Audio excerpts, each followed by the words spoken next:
Welcome back, all you beautiful people out there in chat, to another wonderful day of Overwatch Contenders Australia. That's right, the fall series is well underway right now.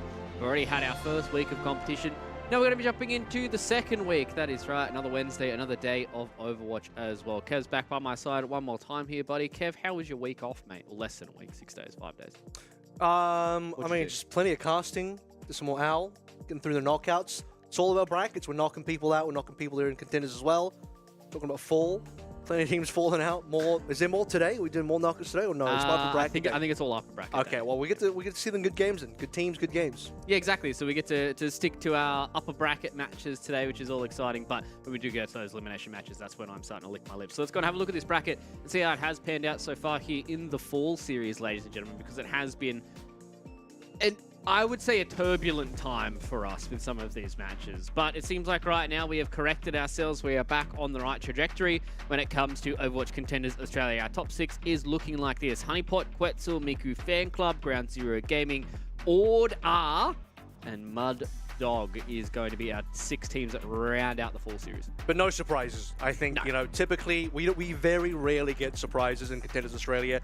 Usually things go about as you'd expect, especially in the first 2 rounds, especially, early days of the tournament. It's maybe a little bit later on you get to losers final, maybe a grand final, maybe an upper final. Even that's when things start to get really interesting in terms of how will things actually turn out. But for now, I mean, maybe we'll see it early. Honeypot Quetzal could be this one is probably more straight cut. But Miku Fan Club Ground Zero, I'm not too sure actually. That one could be interesting. Yeah, definitely. I think there is some question marks for both of these 2 matches, and obviously us going out of the first week into week number 2, we dropped down to 2 matches instead of 3, just trying to give these teams in the upper bracket a little bit of extra time between their matches to try and get themselves a little bit extra going. That is the advantage of not losing one of the series so far. But I mean, starting it out with Honeypot versus Quetzal. Unfortunately for Quetzal, their first match was against Stuck Bros, who didn't put up a fight against anybody in this fall series so far. So we don't really know where they sit, because this is technically a newish squad for us. We haven't seen what these guys are going to look like as a complete unit, especially going up against a team like Honeypot, where we know exactly what Honeypot's going to give us. But yeah, unfortunately for us, we just don't know where Quetzal kind of sit in the power rankings of everybody. That's probably good for them. They revealed less to everybody else. True. I mean, I still mentally in my mind, I have them about where Mind Freak have been, which is, that should be like a top 4-ish type of team. But we're also in this sort of stage where I think the top 6 generally looking pretty competitive. Everybody in the top 6 looking pretty competitive. Obviously, the tier gap between Honeypot and everyone else, but the other 5 teams, I think a lot of interesting things can happen. Yeah, that's very true. I think, as you said, between the other 5 teams, I think there is a lot of these series where we're not really sure where the coin is going to fall. And especially, looking at our second series of the day, the Miku Fan Club going up against Ground Zero Gaming, that's going to be a very, very competitive series, because maybe the Miku Fan Club haven't gone off to the hot streak that they had finished their previous tournament on. And Ground Zero Gaming, I think, just getting themselves a little bit of an upgrade as well, have looked pretty strong when they go together on a server. So, I mean, that series itself is going to be an interesting one to jump into. But, I think this first series between Honeypot and Quetzal is going to be a good test for Quetzal themselves to see how close they look to Honeypot, see whether or not they can take maps off them, what this new roster kind of reveals for us, and about whether or not they're going to start shaking up this top 4 or maybe even our top 3 towards the final couple of days. Well, one of the overarching questions is who is going to be the Honeypot challenger. We know that, unfortunately for Order, they went down 0-3. Probably not a big surprise there. Honeypot looked pretty comfortable in that series. Then you start looking at MFC, who went second last tournament. Yep. But, they had a really shaky result versus Mud Dogs. And MFC, I think they've got more to show, but the competition around their level is definitely stronger, given that they go up against Ground Zero. And then there is Ground Zero, who, to me, look like maybe a real shot at competing with Honeypot. Yeah, if anyone's going to do it. I mean, I think Ground Zero has always been kind of around the question. And when we were having a look with them in the previous tournament as well, they were hovering around the top 3, and we thought maybe they were going to be the ones that were going to contest Honeypot. But being dropped down by the Miku Fan Club really kind of put a spanner in the works for them. And now that they've made the change up with some players in their rosters, they've got a new DPS line and all that kind of stuff coming into it. Maybe they may have solved some of the issues that they had in that previous tournament, where we touched on things, like some of the compositional disadvantages that they did have, where Honeypot was able to completely shut down the likes of Nanda and really kind of shut down that power strategy they had. And this time around, it seems like they've got something a little bit different. So as we get towards the latter stages of today, that's when it's really going to start to figure out where the top is. But I mean, I think this series is, I don't want to say it's cut and dry. I'm hoping for maybe like a 3-1 coming in from the likes of Quetzal, because they do have some very strong players on that roster in and of itself. But from what we've seen so far, until I get proven wrong, I'm always going to put Honeypot as that team that will just basically 3-0 or 3-1 everybody until, you know, someday that they get tested. Again, in the last 2 tournaments, they'd only lost 2 maps, so they are the team to beat. Until that changes, they're still going to remain at the top. Exactly, and ladies and gentlemen, this game is brought to you by the Monopoly game at Macca's, so you guys can scan and play today. As I was telling you all last week, started today here on Wednesday, so make sure you guys get yourselves into Macca's to get involved in the Monopoly game. So, Kev, map number 1, it's going to be some Li Zhang in between Honeypot as well as Quetzal, and I think, as I always say with a lot of these series, I think you kind of need to start strong, especially on Control. I think this is the best place for these underdog teams to really start an upset, is by unraveling some of the core parts of a team like Honeypot on Control, where things can get a little bit more chaotic. Honeypot are one of the only 2 teams alongside Ground Zero that have shown a little bit more capability to flex around. Adam's playing Orisa. Obviously, Adam, he has a ton more tanks that we know that he's capable of. So Honeypot really bring to force all of the possible looks that you can bring in the current meta, in my opinion. It's hard to know for Quetzal because, again, they would have been easily hiding strats versus Stuck Bros. There's nothing really for them to show there. Yep. So, you know, you're looking at double flies between Atoll and Nanda. It's like, well, that's not really a real thing they're going to do versus Honeypot. So today is maybe the first time we get to really see what they're going to be bringing to the table as we roll out Adam on the Orisa as expected. And Jacob's going to come through on a Diva, and maybe this is to be expected also. Nanda on a Fire. I mean, it is Li Zhang, it is the Fire map, and, well, we're talking about Nanda. Yeah, exactly. I mean, it really does feel like it is one of those known quantities when you're rolling out against a team that has Nanda on it. The pharmacy will be available for them, especially on something like the night market. And seems like so far it has been a pretty good start for them. Adam will roll back onto the Diva this time around to try and shut down that lady in the sky. Yep, and that's how you got to play it. You're going to see Nana sort of force the game around him. Also, the fact that Atoll's on Genji, it's double flex DPS. This is really the kind of looks that you're going to see from Quetzal. There's no true hit scan play on this team, so they're going to have to change things up to make the meta fit around them instead. And Honeypot, no issues with trying to counter. We've seen Adam versus Nanda plenty in our last tournament, and Adam has typically won those battles. Yeah, he does have the help of Yang this time around here on the Soldier 76, but with Diva directly in the face, the first kill will go the way here of the Honeypot, and they are starting to press their way onto the point once again. They're losing a percent, but it doesn't matter because they're winning the fights. Both the DPS players getting themselves involved in the kills so far, and that will be it. Honeypot lose 26%, but gain the first team fight victory. And you can see how hard it is for Nanda in this matchup as well, because he's only got 33% ult charge. Yeah. Gained the 34 now after the respawn, but 33 in the last entirety of the fight where he was alive. It's just hard for him to deal damage. Meanwhile, Adam swapped over to the Diva, 82%. Spent a little bit of time, then Orisa had to go back to spawn, right? Niang also doing a decent amount of damage. There's better counters actually in this meta compared to the last in terms of actually shutting a fire down. So Nanda should not have an easy game at all. Yeah, we'll see if he's able to actually start hitting a lot of these rockets so far. He's been able to at least deal with a lot of that percent issues that he had before. Yang, no, 1, 2, 3 rockets goes down. Yang's able to actually lose his life early on here. Nana's oh so low, so much HP gets whittled away. They have used Nana Boost here on Atoll, and he hasn't really been able to do all too much. Sector, though, wins the fight of the supports in the background with the window being dropped in the back corner. This is all the meanwhile, they still have the percent moving up here for Honeypot. They haven't lost control of the point just yet. Nami, with the pulse bomb, goes a little wide, but now with everybody else's attention set towards Adam, and they get able to get themselves clipped in the backside. Sector loses his life to the bomb, though. It's not what you want to see, and that's a lot of green members being up in the kill feed, but Nanda finally gets himself a 2-piece. He's here with his buddy Atoll, and maybe they're able to push him off the point, but I don't think they're going to be able to get control of it just yet. Well, there's just 2 DPSs for Quetzal, so they can't really do too much in here at the moment. You can sort of throw some rockets in, but all this damage is going to be permanent. Burlog instantly responded to Nanda. Also, Adam respawn, he was there as well to protect. So not a lot that Nanda can do here. And another interesting thing is we saw Adam kill Nanda previously, almost at the start of the previous fight. The Sector didn't get the Nano off onto Nanda. That would have been the better target. Might have been an LOS issue. Yeah, potentially could have been, because by the time we jumped back onto Atoll, he was in the front part of the night market here. Either way, that's how the cookie has crumbled so far. We're in the last fight territory for Quetzal. They need to try and get something big going here. They have the Dragon Blade. They're still about 30% away from another Nano Boost, so this is really going to be all about this Dragon Blade. They're going to pop the Visor here as well. They don't really anybody in the sightlines just yet. With Merit being able to take down Nanda, this is one DPS down. It's going to have to be the biggest blade of ATOL's life. It's not going to be enough. They're going to drop the beat as well, and this looks like it's going to be Honeypot getting the first submap here on the night market. Maybe with Jacob and Sector doing a lot of work so far, they can try and push the Honeypot away from here. They need to be very, very careful of this overtime wick, though. They have just gotten rid of all the supports to the side of Quetzal, and I think with that done, that will be the map as well. Wow. It was looking quite tight there for a moment, but Bertlog with the double boop is good enough. Yeah, Bertlog, I guess he's the GOAT of Lucio and OCE. Well, that being said, though, there is also Frog there, but Bertlog's got more titles. He's got the most titles, and 3K at the end there. 2 supports he personally got rid of.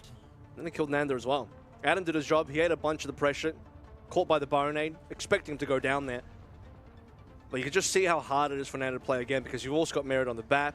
Yep. So you got 2 hit scans, 1 on support line. The Soldier on the front line with the DPS.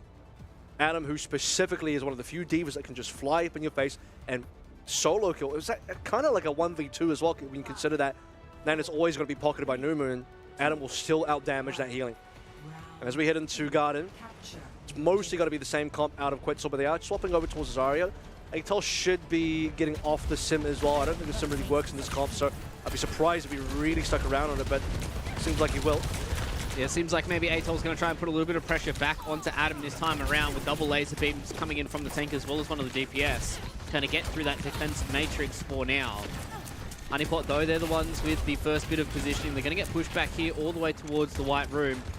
Nyang's just going to try and find some more angles, get rid of Nana, and he gets it done here. So unfortunately, with no personal bubbles being able to be thrown away here from Jacob, it's not going to be enough for them. There's a lot of energy here on the Zarya, but it will not matter, especially with Adam getting a 2K here. And Honeypot, much like the first map of Night Market, win the first neutral. I mean, you essentially have the 2 flies in the sky as Nanda does swap over, and then the 3 members on the ground, which can't hold ground. Like, I don't think Zarya is good enough in this particular meta to be able to just stand there and hold the positioning that Quetzal need.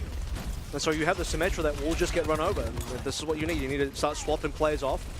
Tracer Genji is a better look for Quetzal, but again, they lack the hit scan prowess on this team to really bring out the meta hit scan DPS. Yeah, I think this was a conscious decision from them to get ATOL off that Genji, so Nanda can have some transition back towards Genji if he would like to. Now, so that Nobu comes back in once again to try and keep Nanda up and healthy. They've put a lot of pressure on the backlines here with both of these 2 Flex DPS in the background, but it's Nyang who's completely untouched so far. He's doing a lot of damage. At least the trades are coming in here from Jacob, though. They're going to pop the Valkyrie to try and keep everybody healthy. Nanda's going to try his best to hunt down Bertlog. Isn't able to find him out here, and with ATOL coming back into this fight off the back of the res, we may see the first fight victory here for Quetzal. Nanda hasn't been able to convert onto Bertlog just yet. Okay. It's oh so high, but with that double headshot there onto Nami, that's going to be more than enough, and trying to get some of these reinforcements out of the way.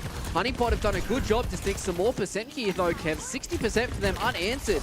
And finally, we see Quetzal win a fight off the back of Nanda, getting some nice little headshots. Yeah, and that's another late kill there as well that will give Quetzal a little bit more time. And my mind is still trying to wrap itself around the fact that Nanda and Nami are playing against each other instead of being on the same team here. Seeing them on opposite sides of the kill feed. But yeah, decent fight coming through on Quetzal. And actually, I think that was the first res confirmed from Numa as well, because it's also been hard for her to find these reses. It's very good by Honeypot to just keep the Mercy down, make sure that the bodies are camped from the Honeypot POV so that you can't go for an easy res. Adam now will come through on the Junker Queen. Play a little bit more of that ground game. You don't have to deal with the fire now, so there's no point in playing the Diva. This makes sense.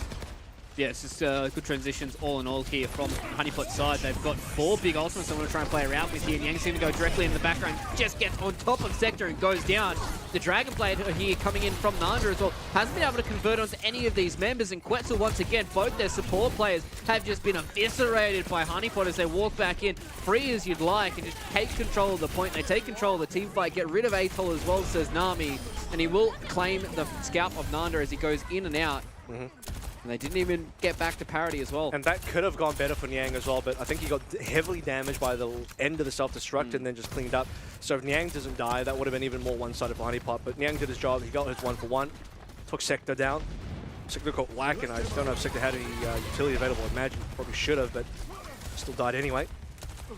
They're going to use this Kitsune Rush, but it seems like it's just not enough there to keep JCap alive, so the mech will go down. It's just going to be Baby Divas galore running around. Nanda comes back here onto the Pharah as the Diva goes away. He gets the double kill as well, so at least it's a good little switch gear to the side of Quetzal, but they have to be very, very careful about losing too many of these members and losing too much of this percent as well. 94%. They've finally gone back in and contested the point. Now they're trying to get rid of this Junker Queen, who's going to have some issues with this Pharah. Again, Nanda gets the kill. It's actually Sector that time around that claims the scalp of Adam.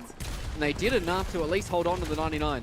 And Adam's got ult here, so he's probably not going to sacrifice it to swap over towards D.Va, although D.Va would be a good pick. They're going to have to just gamble on the fact that play this Jungle Queen ultimate of the Rampage, find some players on the low ground, possibly play around the fact that there is going to be Suzu there as well. So it's not easy for Adam, but this is probably the higher percentage play. Although I wouldn't have blamed it if he just got rid of the ultimate swap to the D.Va anyway. This Pharah is now a problem again because you don't have good counters, and Yang has to stay alive. Yeah, it feels like Nyang and Merida, the two are really going to have to put their pressure on.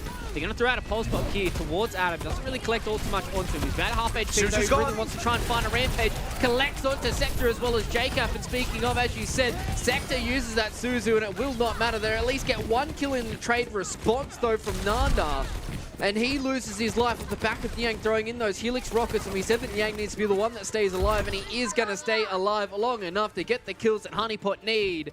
And with a 2-0, that means that Lijiang Tower will go their way. Quetzal pushed them a little bit there on Garden, but once again, we are seeing the issues with their comps. Is when the Pharah does come out, Adam will just switch onto his tried and true D.Va, and he will shut that down himself. And actually, the final round wasn't guaranteed for Adam and Honeypot. As I mentioned, it comes down to the Rampage and the efficacy of that, and all you're really waiting for is to bait some cooldowns out of Sector. And I don't know, maybe Sector needed to be better protected by his team. Maybe JCap just needed to pocket him on the D.Va there, because we saw Sector basically self-Suzu. He was under pressure. He even used TP. So everything, all the important cooldowns, got forced out of your Kiriko play. That's a free Rampage. And surprised that Quetzal didn't recognize that as the major win condition for side of Honeypot, where, you know, if you just pressure Adam out and not allow him to get any sort of Rampage because the Kiriko simply exists in the game, and then you just play a longer fight, long game where Nanda just slowly whittles you down because there's no counters for Nanda. Put the pressure on the Nyang and said once Nyang's out of the picture, there's nothing to really stop Nanda. Yep. I think that's the pathway to victory for Quetzal, but that's just not how it went for them.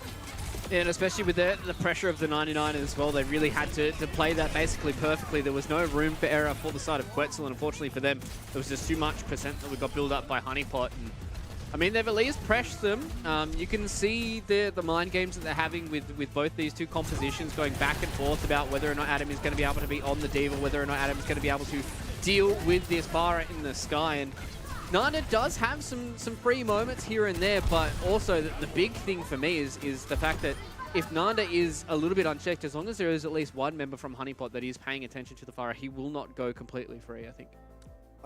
You can tell that Nanda's best moments are when Adam's not on fire. Yeah. But unfortunately, if Adam has it his way, he will simply counter that fire every single time. You're going to see this bait swap chicken happen time and time again, where Nanda will test the waters, he'll go fire, then you're going to see Adam swap, and then you're going to see Nanda swap off the fire to go towards Genji or something else, and then Adam will swap, and then Nanda will go back to fire, and it's just going to happen over and over and over, and depending on the timing of which, who wants to give up what ultimates, etc., you're going to either see a good matchup for Nanda or a bad matchup. But even when it's bad for Honeypot, they should still be able to rely on Nyang to do most of the work there. So as long as Nyang is the anchor for the team, that is always the second option for dealing with Nanda, it shouldn't go too badly for Honeypot. Yeah, exactly. And I think that's the big thing as well for Honeypot is, yeah, they probably know they're going to be in this composition chicken, but as you said, as long as Nyang is sitting on something that can deal with it in some way, shape, or form, one of these hit-scan heroes that can deal with the fire in the sky, then we will be seeing some different things that are going to start to pop out. So, I'm interested to see what it's going to look like here on Numbani. There has been a substitution, as there always is when we do go from control in towards these hybrids here for Honeypot. But look, out, Color Hex in. Going to be looking towards that double hit scan support line that we've known and loved for quite a lot of these compositions so far, with the Baptiste as well as the Alari. So, yep, excited to see what Color Hex is going to pump out this time around here on Numbani. Yeah, I think it's going to be a double flex support. That's why Color Hex would be in. Beyond that, though, I'm surprised Soggy's not in, because Echo is actually quite good on this map, and that's primarily a Soggy hero. He's well known for it. That's his specific signature. But then you have on the other side as well the fact that, you know, Soggy being in would be very difficult for Nando to play because that's another option to counter out the Fire, which is acceptable on Numbani A. I think Fire is an okay pick on Numbani A, but guess what is also a very good pick on Numbani A? It's D.Va. So I would actually expect that there's a possibility that Adam just preempts everything and just goes D.Va straight away. But if not that, then I think the Orisa comp makes the most sense, and that actually pairs the best with the double support lineup, double flex support lineup that Color Hex and Mirror both bring on the table now. It looks like, if my colors are correct here, Kev, it looks like we can see, Adam's going to be starting on the Sigma start. So we're going to have double hit scan from both the DPS as well. Probably a little bit riskier. I think, I think Adam's Sigma is probably going to be fine here. But Orisa definitely has better staying power. Ooh. It's a little bit awkward there for the side of Quetzal. They did leave Sector kind of out on their lonesome, and Nida's going to be coming here on the Echo this time around with Atol coming in onto the Tracer. So they're going to have a lot of this poke from the left-hand side. And Nana's also being pocketed here. I think that's a limitation from Numu's hero pool side, because if you really want it, is that going to be a kill?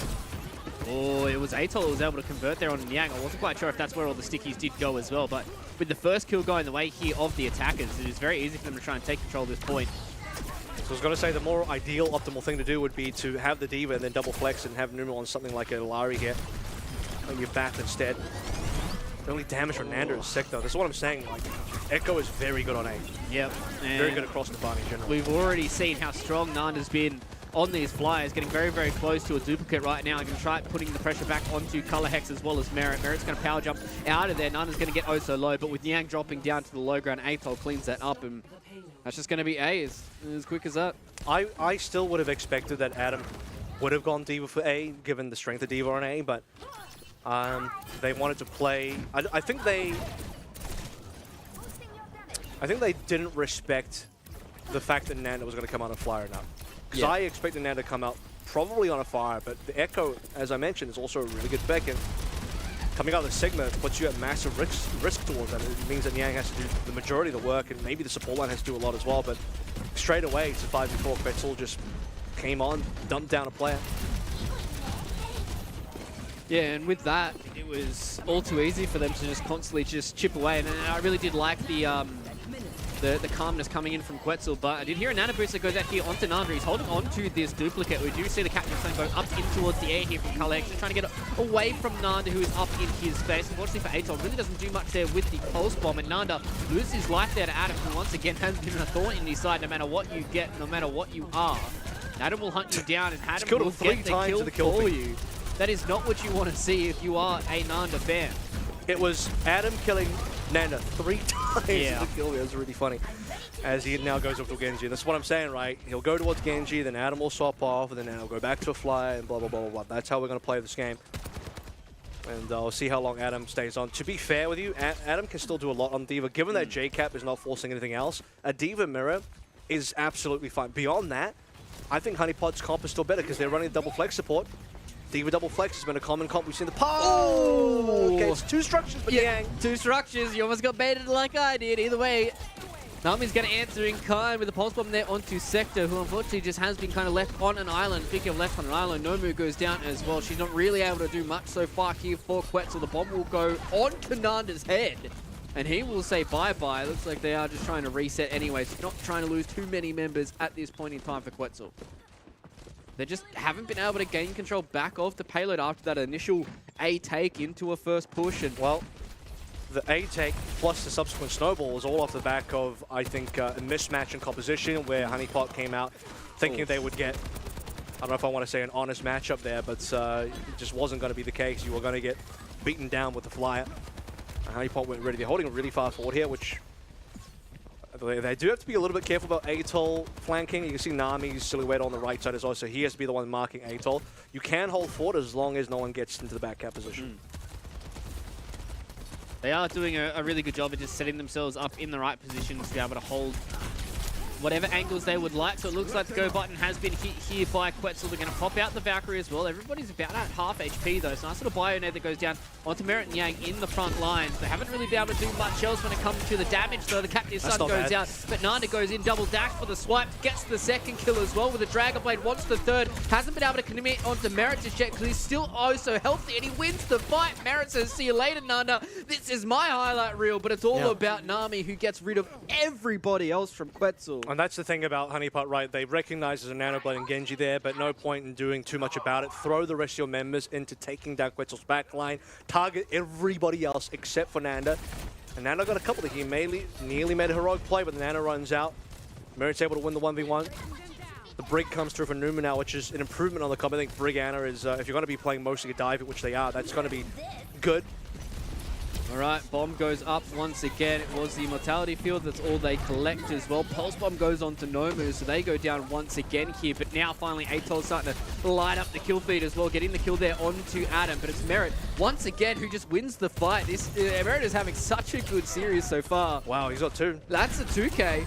We're going to try and hold the fort here just on the BAP. He's oh so elusive, almost gets to the health pack, but Nanda eventually cleans him up. So it's been like, what, 3 minutes? 3-4 minutes since Quetzal's been able to touch the payload? I mean, that's a good fight win for Quetzal, but the issue is the payload went backwards, so they've lost a lot of ground, and that's going to allow Honeypot to come in for a final contest, and a minute left to go. It means we're basically into final fight territory. A good win, but Quetzal haven't been able to push the payload enough to really get that cap. Yeah, Jacob was looking to try and put the pressure on here as well. Goes in towards the backline. Nanda almost got stuck there on the car. Not what you want to see. Yeah, oh so close to being able to cap themselves out on B with only 40 seconds left to go. The pressure will start to build up. Overclock as well as the Nano Boost is almost at the ready.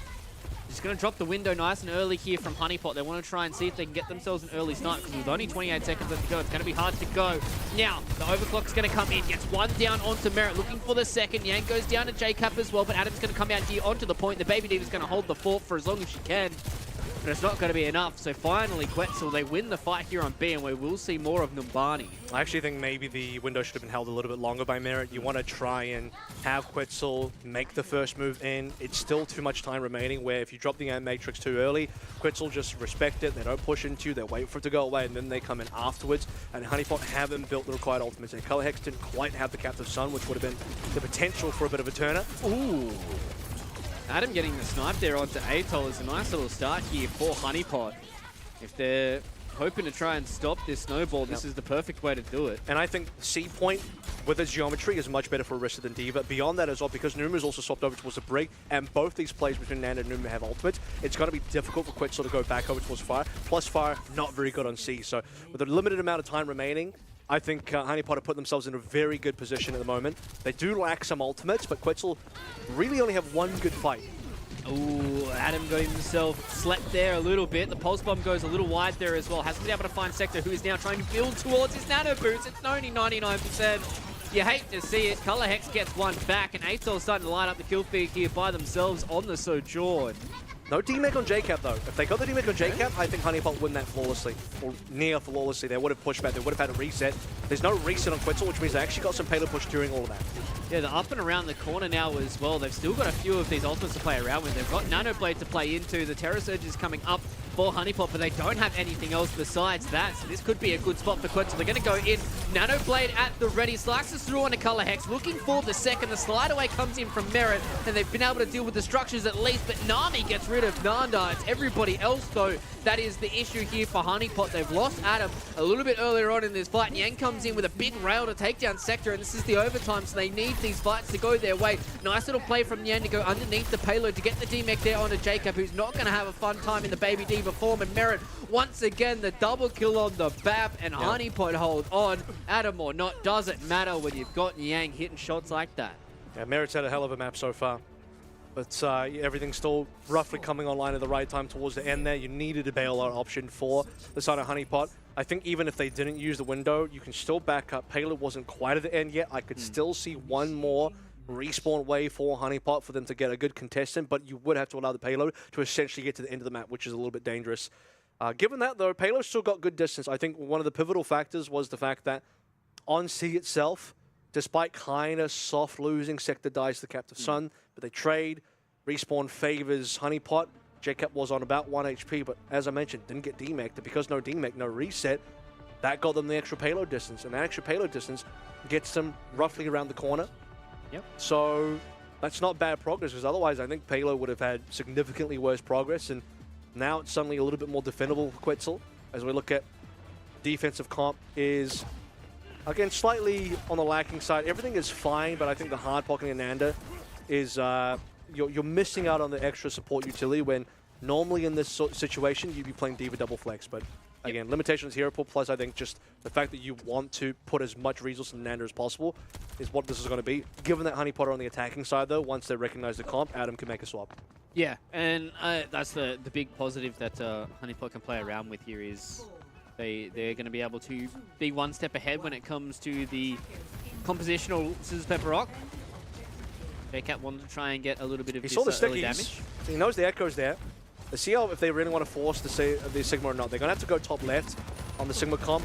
No sim means there's no TP stretch. You just brute force top left. And I don't think JCap on D.Va is going to be doing too much to be able to stop this. So it should be pretty easy for the Honeypot to set up on high ground.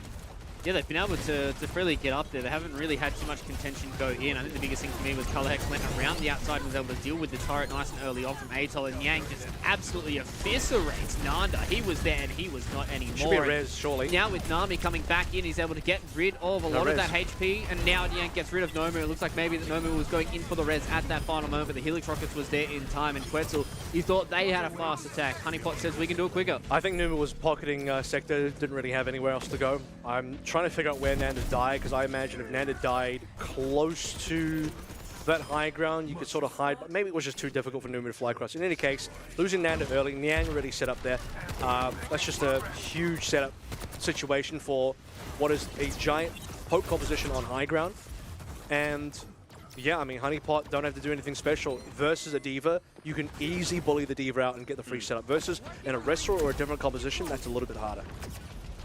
Yeah, I think that was the big thing, right, was they were able to just easily muscle their way into the positions that they wanted to, and as soon as you get that opening pick there at Nanda, it's kind of everything's crumbled to pieces at that point. So Honeypot now, they want to try and get the aggressive positioning going as they do move the payload up and around the corner. This is where things started to fall apart for the side of Quetzal, but it seems like so far they've opened it up with a nice little pick there onto Atoll, who unfortunately does lose their life. Captain his son's going to go directly into Nanda's face, but he's able to, I thought, deal with it. Seems like he wasn't at this point.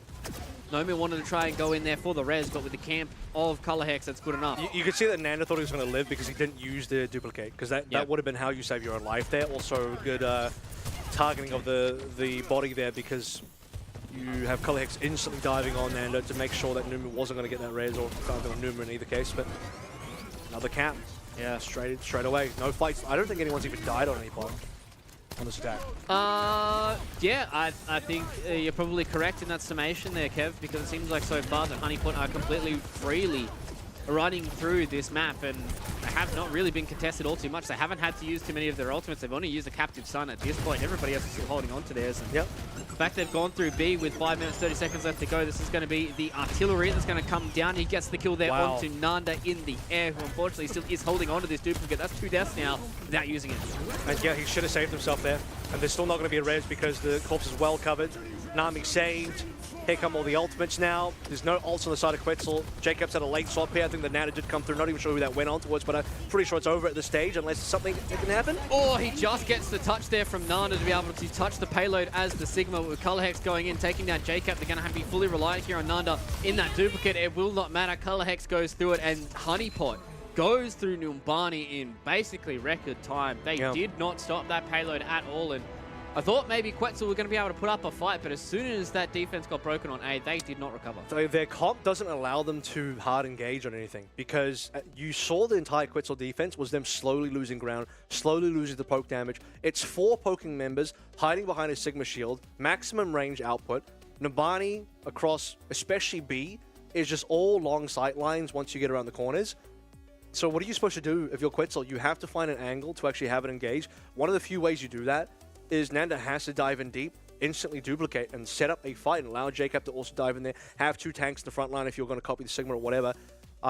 Pray for the best there and give Atoll some space to work through, because otherwise, if you're just chilling, holding the back line, you will get outpoked, and they got severely outpoked the entire map. Yeah, I think they got severely outplayed on that attack as well. Unfortunately for Quetzal, they got handled by Honeypot, but every team so far has been handled by Honeypot. So let's see if Quetzal are going to be able to pull this all together and send us a little bit deeper in this series, or whether or not Honeypot will continue their 3-0 across Australia.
Who would have guessed it? Honeypot 2-0 so far in their series up against Quetzal. It seems like so far nobody has really been able to test Honeypot as of yet. We have had teams that can take maps off them. Have had teams that can push them a little bit, but nobody's been able to take the whole series yet. And if Quetzal are going to be the first team to do it, they have to reverse sweep. So not only is it a mountain to get over Honeypot, it's now an even bigger mountain because it has to be a reverse sweep. No mistakes from here on out. Yeah, it's like 2 teams that have ever even taken a map off Honeypot. Yep. Oh, at least in this region. Because obviously Honeypot have played internationals where things there's a little bit more difficult. As somebody who's been in Australian esports for a long time, when you talk about a dominant team, you always talk domestically. Don't worry about international because when they go over there, that's a whole different kettle of fish. Don't worry, they've actually done the best out of any Australian team in Contenders history for Overwatch. So they're the guys. For as well as international goes. So all good. Here we go.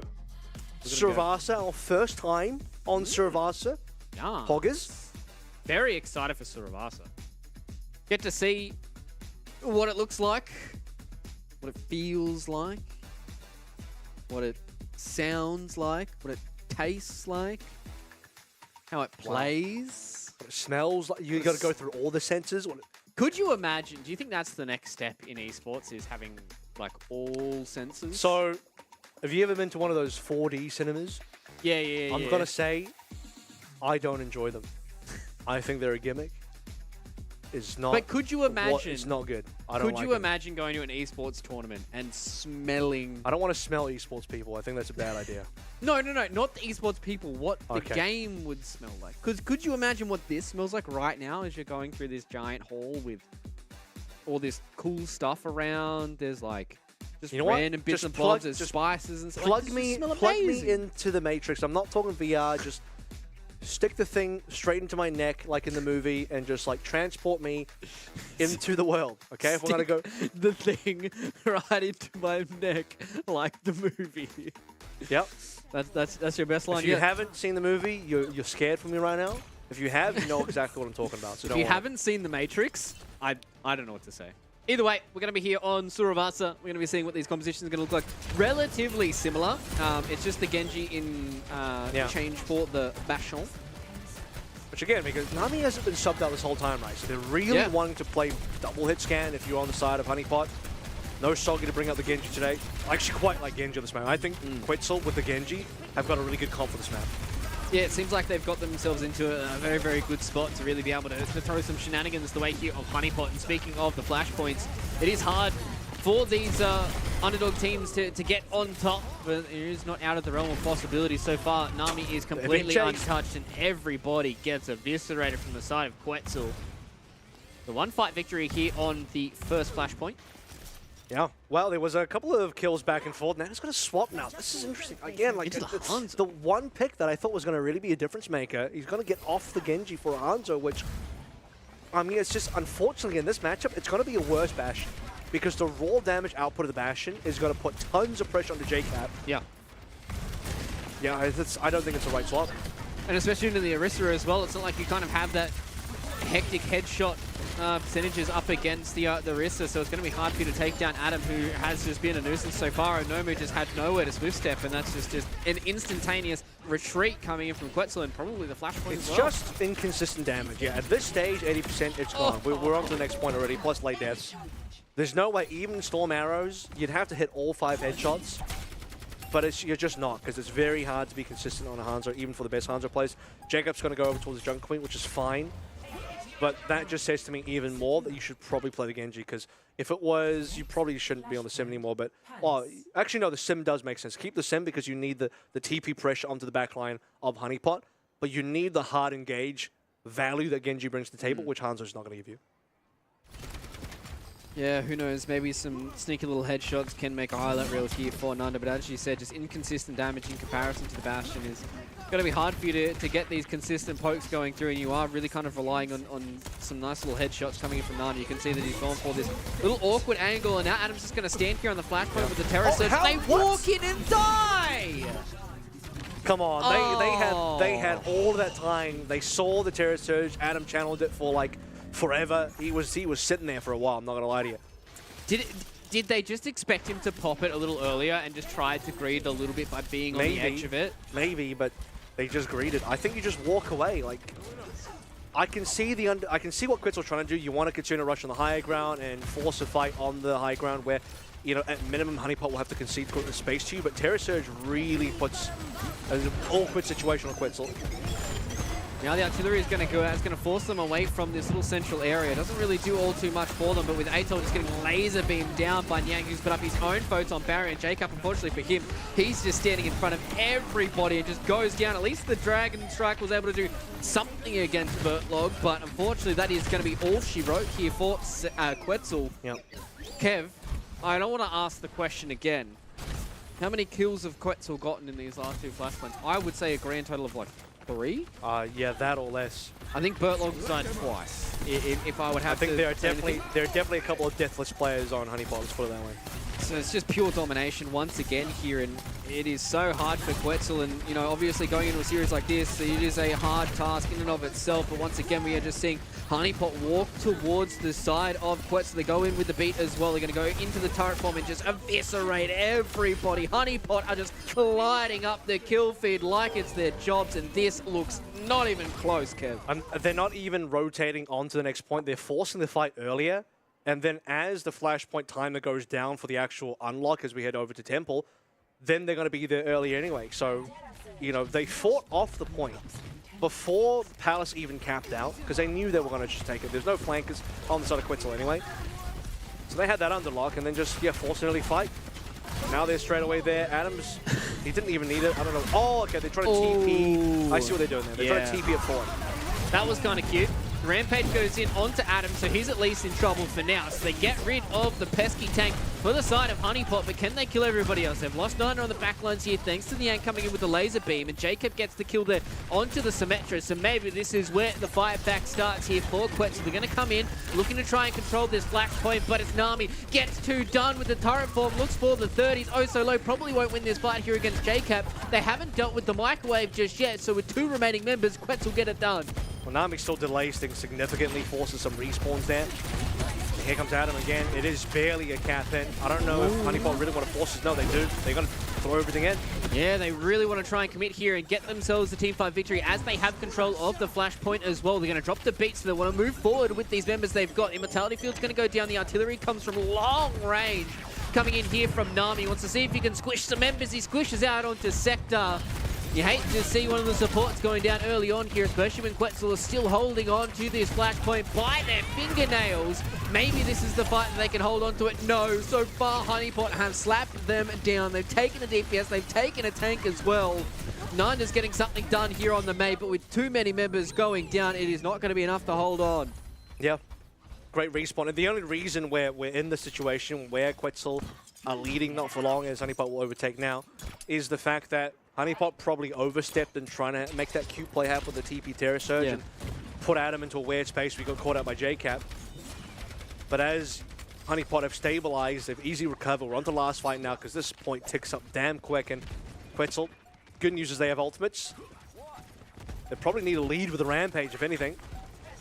Yeah, and they're going to have to try and commit on some multiple members as well. So the Terror Surge is going to pull everybody in. They need to try and contest. The Terror Surge goes in, gets two kills as well. That is what you hate to see for Quetzal. And unfortunately for them, we won't look at it for long because Honeypot put them away, put them into the lower bracket with a 3-0 victory.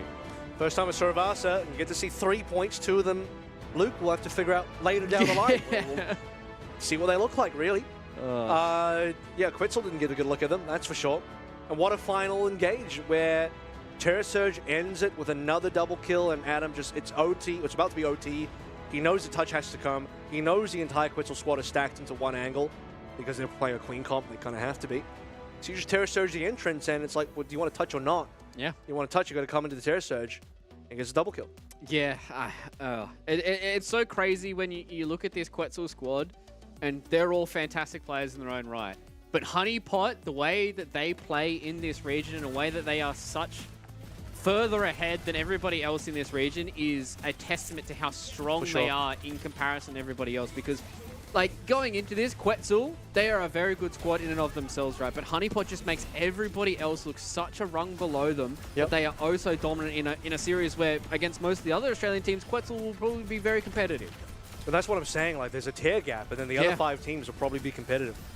Now, Honeypot are a team that are good enough that they can compete with Korean contenders. I mean, literally beat NT.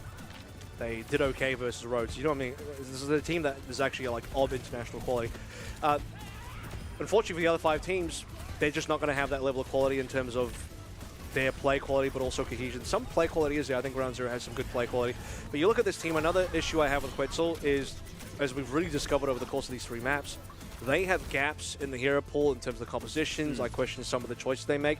The Pharah, I would normally question, but it is Nanda, so I give them a free pass on the Pharah. But unfortunately, you go up against Adam, and we know how that story ends. It always goes Adam's way if it's Pharah versus... If it's Nanda Pharah versus Adam D.Va, it pretty much only goes Adam's way and never the other way around. So that's your one kind of tool that you would use to beat every other team. Doesn't work versus Honeypot. And then some of the other comps, like they end up just playing a ton of D.Va comps, where D.Va is strong on certain points. Nabani A, Ilios, struggled to name any other positions for D.Va after that. But you saw Jacob play like one little bit of Rissa, a tiny bit of Sigma. Jacob's actually known for Sigma. That's his signature hero. He barely played it, even though they were on Nabani. This team can't play double flex support. To be fair, other teams also probably can't play it as well, but that's one thing you miss when teams like Honeypot absolutely can, and they're going to abuse it. They're going to win with it. Yeah, and I think the biggest thing for Honeypot as well is they have such a depth in that roster. Like they've got 3 fantastic DPS players they can rotate depending on what compositions they want to run. They have 3 fantastic support players that they can rotate depending on what they want to play as well. And the fact that this roster is just so far above everybody else is just a testament to how strong all of these players are and how strong they are together as well. I think is a big thing. So, I mean, at this point, when do we really start to, say it's just a race for second instead of, people actually competing for a title when Honeypot's in the race? See what Ground Zero looks like. So we're about to get into their game at some point. And eventually, look, if they can win against MFC, or if MFC beats them, I think it's between those 2 teams to see if any of them can challenge Honeypot. Yeah, I mean, that's the real question. Maybe we might be able to get some of those answers from one of the members of Honeypot. We've got Color Hex here on the line. Let's bring him in to see how they're feeling after that. Color Hex, I mean, a pretty dominant victory, again, from you guys on Honeypot. So I guess the first question is for you. 1, what's the cat's name? And 2, what's the motivation like for you guys now that you, especially coming into a lot of these Australian Contenders games, like what's kind of practice and motivation like for a team like Honeypot when you are obviously all setting your sights on a lot of those international competitions rather than the Australian scene? The cat's name is Chasm. He's my son. I don't know. We kind of just show up, get paid, win. That's kind of the routine right now. Not much else to it, honestly. Yeah, fair call. What do you think about some of the other rosters this time around? Obviously, the second place team last time was Miku Fan Club. They're back, same roster. Ground Zero look like they've upgraded. Do you see anything there beyond, from the other teams that might be threatening you guys this time around? Threatening?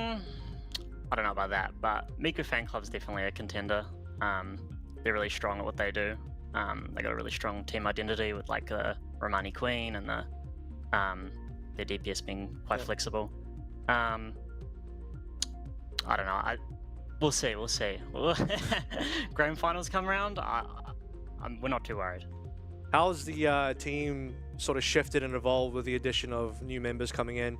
Obviously, you guys have added Nami, and I think everything else has basically been the same. But Nami, yeah, so how's that worked out? He's getting a lot of playtime. Yeah, I mean, Nami's always a pleasure to work with. He's a really good player. He's got some of the best aim in the region.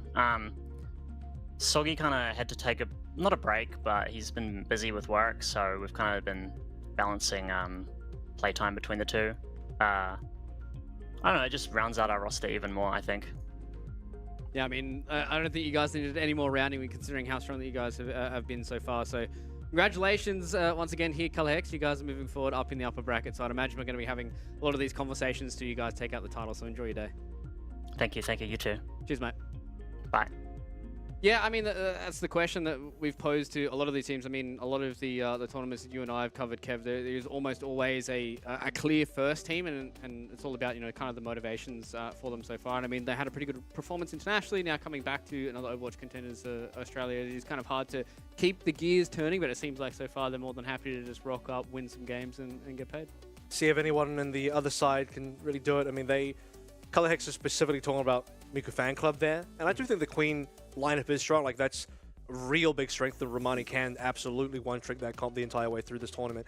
Yeah, that to me is at minimum a fight for second place between Muka Fan Club and Ground Zero, but I would like to see one of those two teams develop into a real contender for Honeypot. Yeah, I think that's going to be the interesting tale to see what the rest of the field is going to look like, because luckily for us, we get to see them compete against each other a little bit later on today. Before we get there, it is time for our Macca's play of the game. This time around, our Macca's play of the game is not going to go to a victor. It is going to go to, unfortunately, a loser. It's going to be 8-0 here with a nice little three-piece on the Sojourn. A little bit of an overclock action. And hitting some domes as always feels nice. One of the few fights that Honeypot lose, and this one was like, yeah, this was legitimately them just kind of, I think, misplaying a little bit. I questioned the early use of the Am Matrix there from Merit, and good momentum coming through from the side of Quetzal. Atoll on the Sojin, showing some good highlights there as well, and some capability to play around the fact that you do have double flex DPS there, but if one of your players can sort of jump onto the Sojin, you have some hit scan capability, which is going to be important for the team. Yeah, I think that is quite important for them going up against some of these other teams as well. And I think for Quetzal, probably not to... I mean, I imagine they probably wouldn't take this loss all too hard. Like, you're playing against Honeypot, right? Like, everybody knows going into this series, they want to play their best. They want to try and get the victory. And, you know, being the first team to topple them in a series is going to be a pretty mean feat in and of itself. But you go into a series like this, you're like, we're probably going to end up losing it. Hopefully we learn some good stuff going into this lower bracket. I think going into that lower bracket as well, Quetzal are going to be pretty happy to go up against almost anybody. I think probably one of the next two teams that are going to drop down there will be their biggest test, but that's once you get in towards the top four. So they're probably sitting pretty happy right now, I think, Quetzal. Yeah, maybe they'll have a better chance in the lower bracket. I think they'll still be competitive.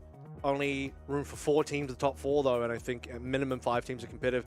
I think Mud Dog have a huge underdog in this bracket as well, so can't underestimate them. Yeah, it's going to be very exciting to see what this lower bracket is going to give us, but we're going to stay in the upper bracket, ladies and gentlemen, because we've got one more series to get to here. It's going to be the Miku Fan Club going up against the New Look Ground Zero, so join us after this, more of the 4 series. Getting the first sub-map here on the night market. Maybe with Jacob and Sector doing a lot of work so far, they can try and push the Honeypot away from here. They need to be very, very careful of this overtime wick, though. They have just gotten rid of all the supports to the side of Quetzal towards Adam. Doesn't really collect all too much onto him. He's about half HP, so Rhythm wants to try and find a rampage. Collects onto Sector as well as Jacob. And speaking of, as you said, Sector uses that Suzu, and it will not matter. They at least get 1 kill in the trade response, though, from Nanda. It goes in double dash for the swipe, gets the second kill as well with the Dragon Blade, wants the third. Hasn't been able to commit onto Merit just yet because he's still oh so healthy, and he wins the fight. Merit says, see you later, Nanda. This is my highlight reel. With only 28 seconds left to go, it's going to be hard to go. Now, the overclock's going to come in. Gets 1 down onto Merit, looking for the second. Yang goes down to J-Cap as well, but Adam's going to come out here onto the point. The Baby Diva's going to hold the fort for as long as she can. But it's not going to be enough, so finally Quetzal, they win the fight here on that he's gone for this little awkward angle, and now Adam's just going to stand here on the flashpoint with the terror surge. They walk in and die! Side of Quetzal, they go in with the beat as well. They're going to go into the turret bomb and just eviscerate everybody. Honeypot are just colliding up the kill feed like it's their jobs, and this laser beam, and Jacob gets the kill there onto the Symmetra, so maybe this is where the fight back starts here for Quetzal. They're going to come in, looking to try and control this flashpoint, but it's Nami. Gets 2 done with the turret form, looks for the third. He's oh so low, probably won't win this fight here against Jacob, so she's going to pull everybody in. They need to try and contest. The terror surge goes in, gets 2 Jacob kills dies as well. That is what...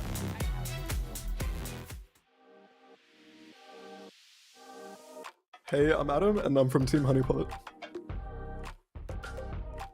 So what sets me apart from other Overwatch players is that I've had a lot of experience overseas and been playing the game for 6 years. That combined with my aim, I think makes me a front runner.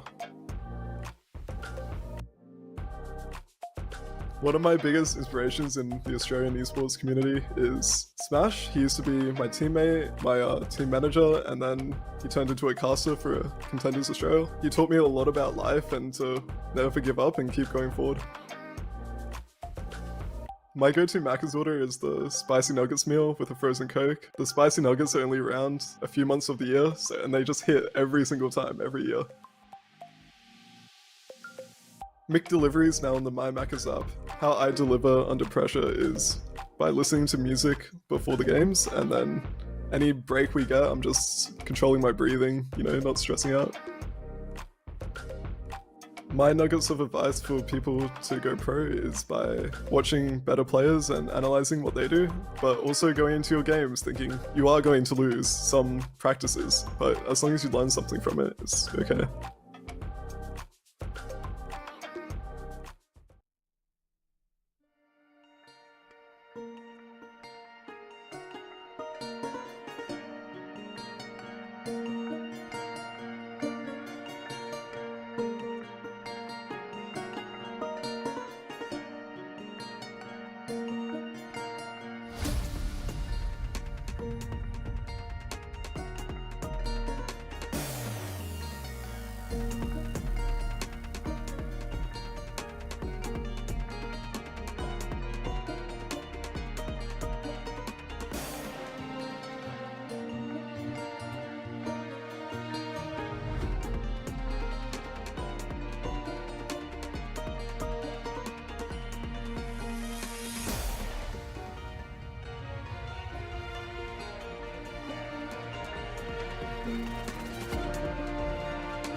The Monopoly game at Macca's is back, with 1 in 4 chances to win, and prizes like a $10,000 Amazon.com.au or Webjet e-gift card, fuel for a year from Ampol, and more. Get into Macca's and play today.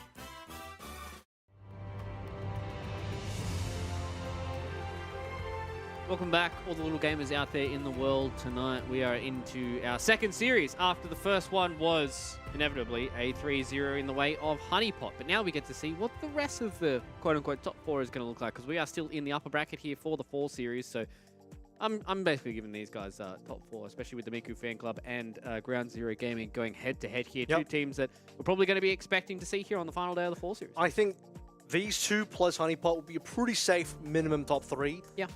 We'll put them in the top 4. It's really just, you know, between the other 3 teams to see who can sneak in there. Order have a good shot. Wetzel maybe versus some other teams that are not called Honeypot as well. I mean, basically you can just extend that to everybody at this stage.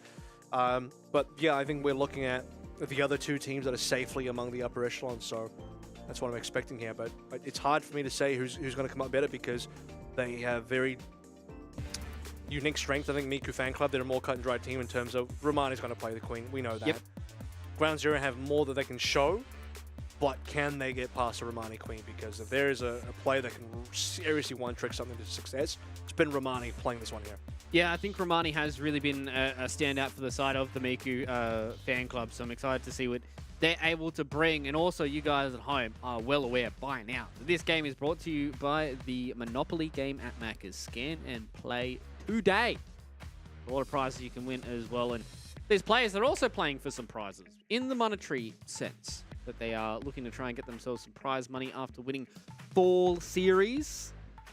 This is going to be a pretty good test for both of these two teams. Figure out if Ground Zero Gaming's going to get to 3-0, if the Miku Fan Club's going to get 3-0, whether they're going to go 5 maps, are we going to go 4 maps?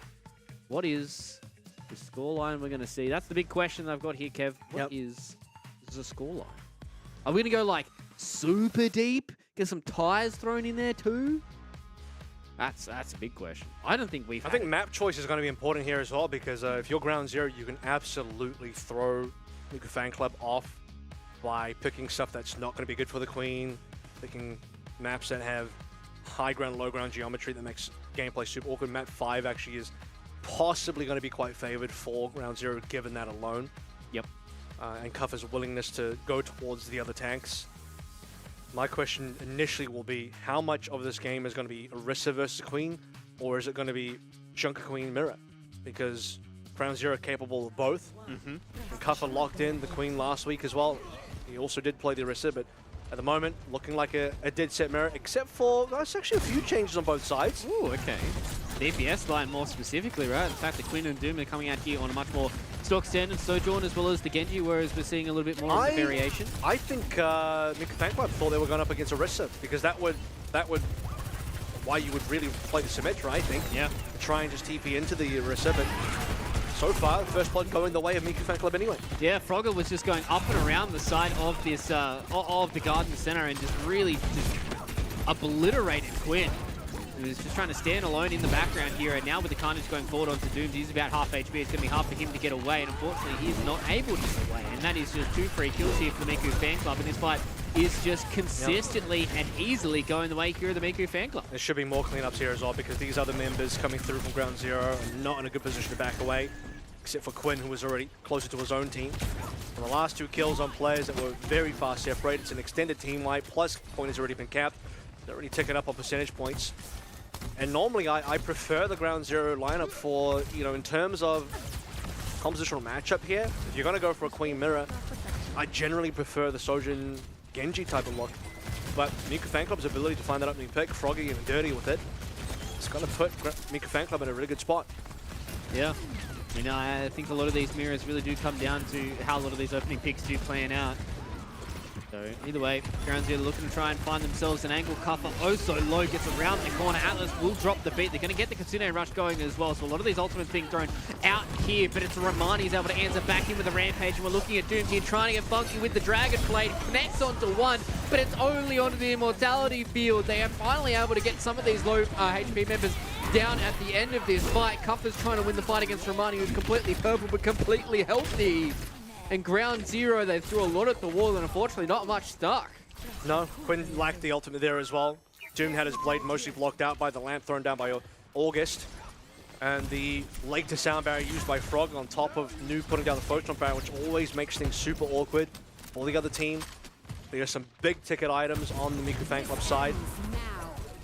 All right, we're going to see what Quinn can get done here. The overclock is going to go through, gets him onto the feet of Nu, so that's see you later there onto the Symmetra, but they already got the opening pick thanks to Kuffer, and that just means 4 of these members have to fade away from the point, not without them getting the 99 though, so that's big here for the Miku Fan Club. Yeah, well, everyone used all their ults in the previous fight. It was a 9 ultimates expended, so the only one on board now, Quinn, who didn't have his, will get to freely use it, and they'll be defining picks immediately, especially with Bastion down early.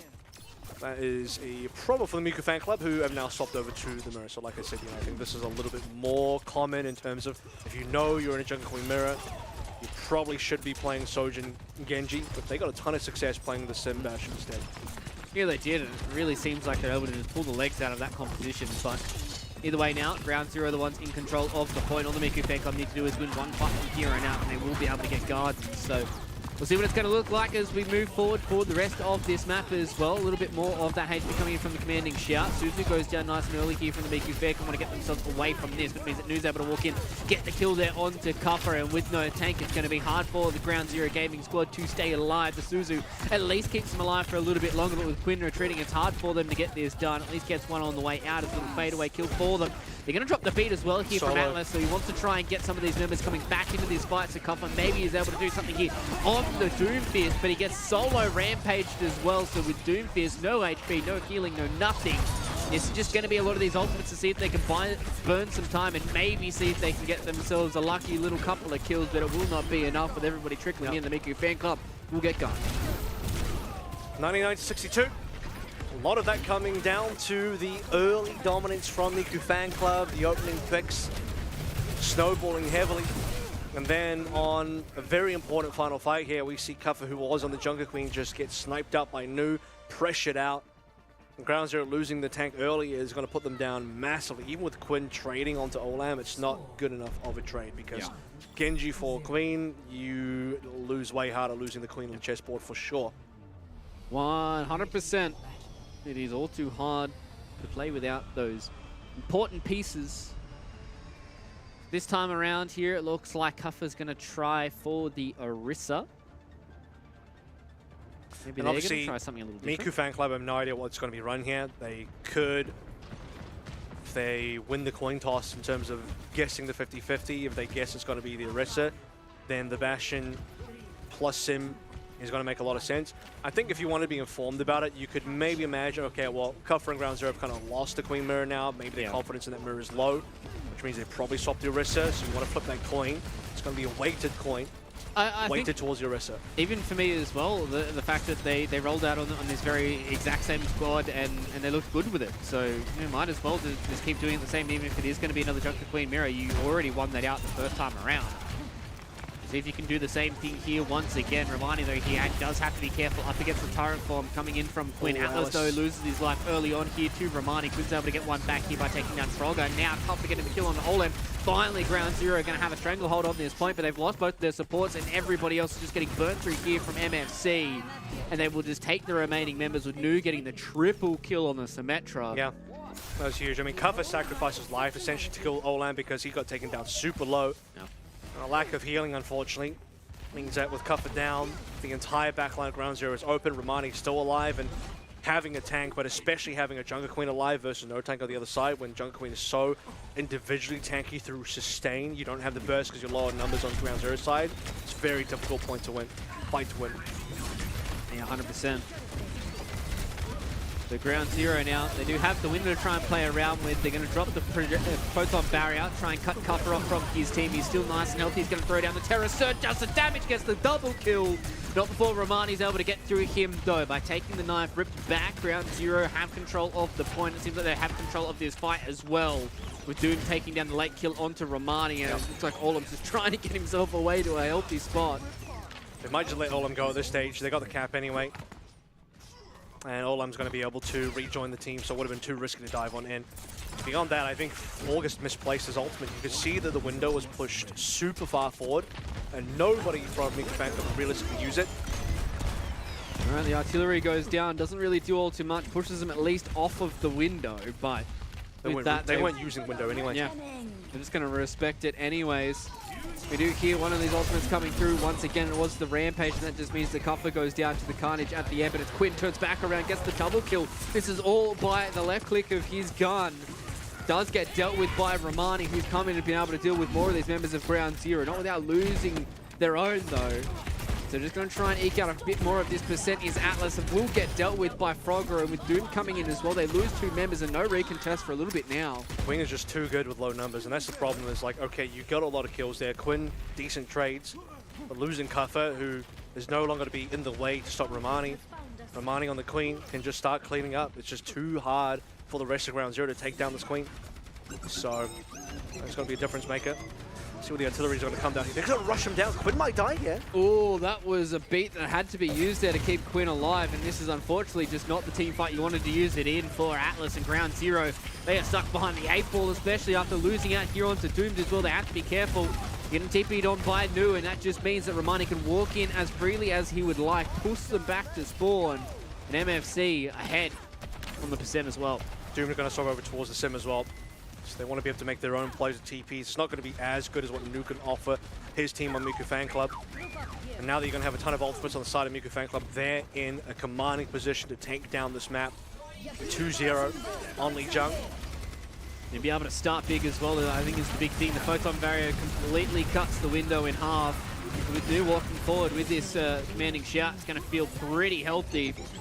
Gets rid of Turtle, so there's going to be no Baptiste. They're going to use the artillery here to just try and cut off a bit more of this space to play around with. They do have the eye on the angle as well with Quinn rotating through, but Kufra isn't able to use that Terror Surge, with losing the HP with 97% on the board for the Miku Fan Club. It's going to be all but too far away for Ground Zero to try and come back in and take down the control center. And with the overtime week, that is going to be it. Miku Fan Club 2-0 on Lijiang Tower.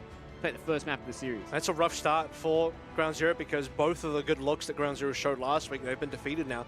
Couldn't beat them, Miku Fan Club, couldn't beat Miku Fan Club in the Queen Mirror. Yep. Couldn't beat them with the Orisa matchup into the Queen either. And at that stage, you know, it's like, oh, well, there's not too much more on this particular meta that you can really show. I mean, those are the key compositions that you need to be able to play.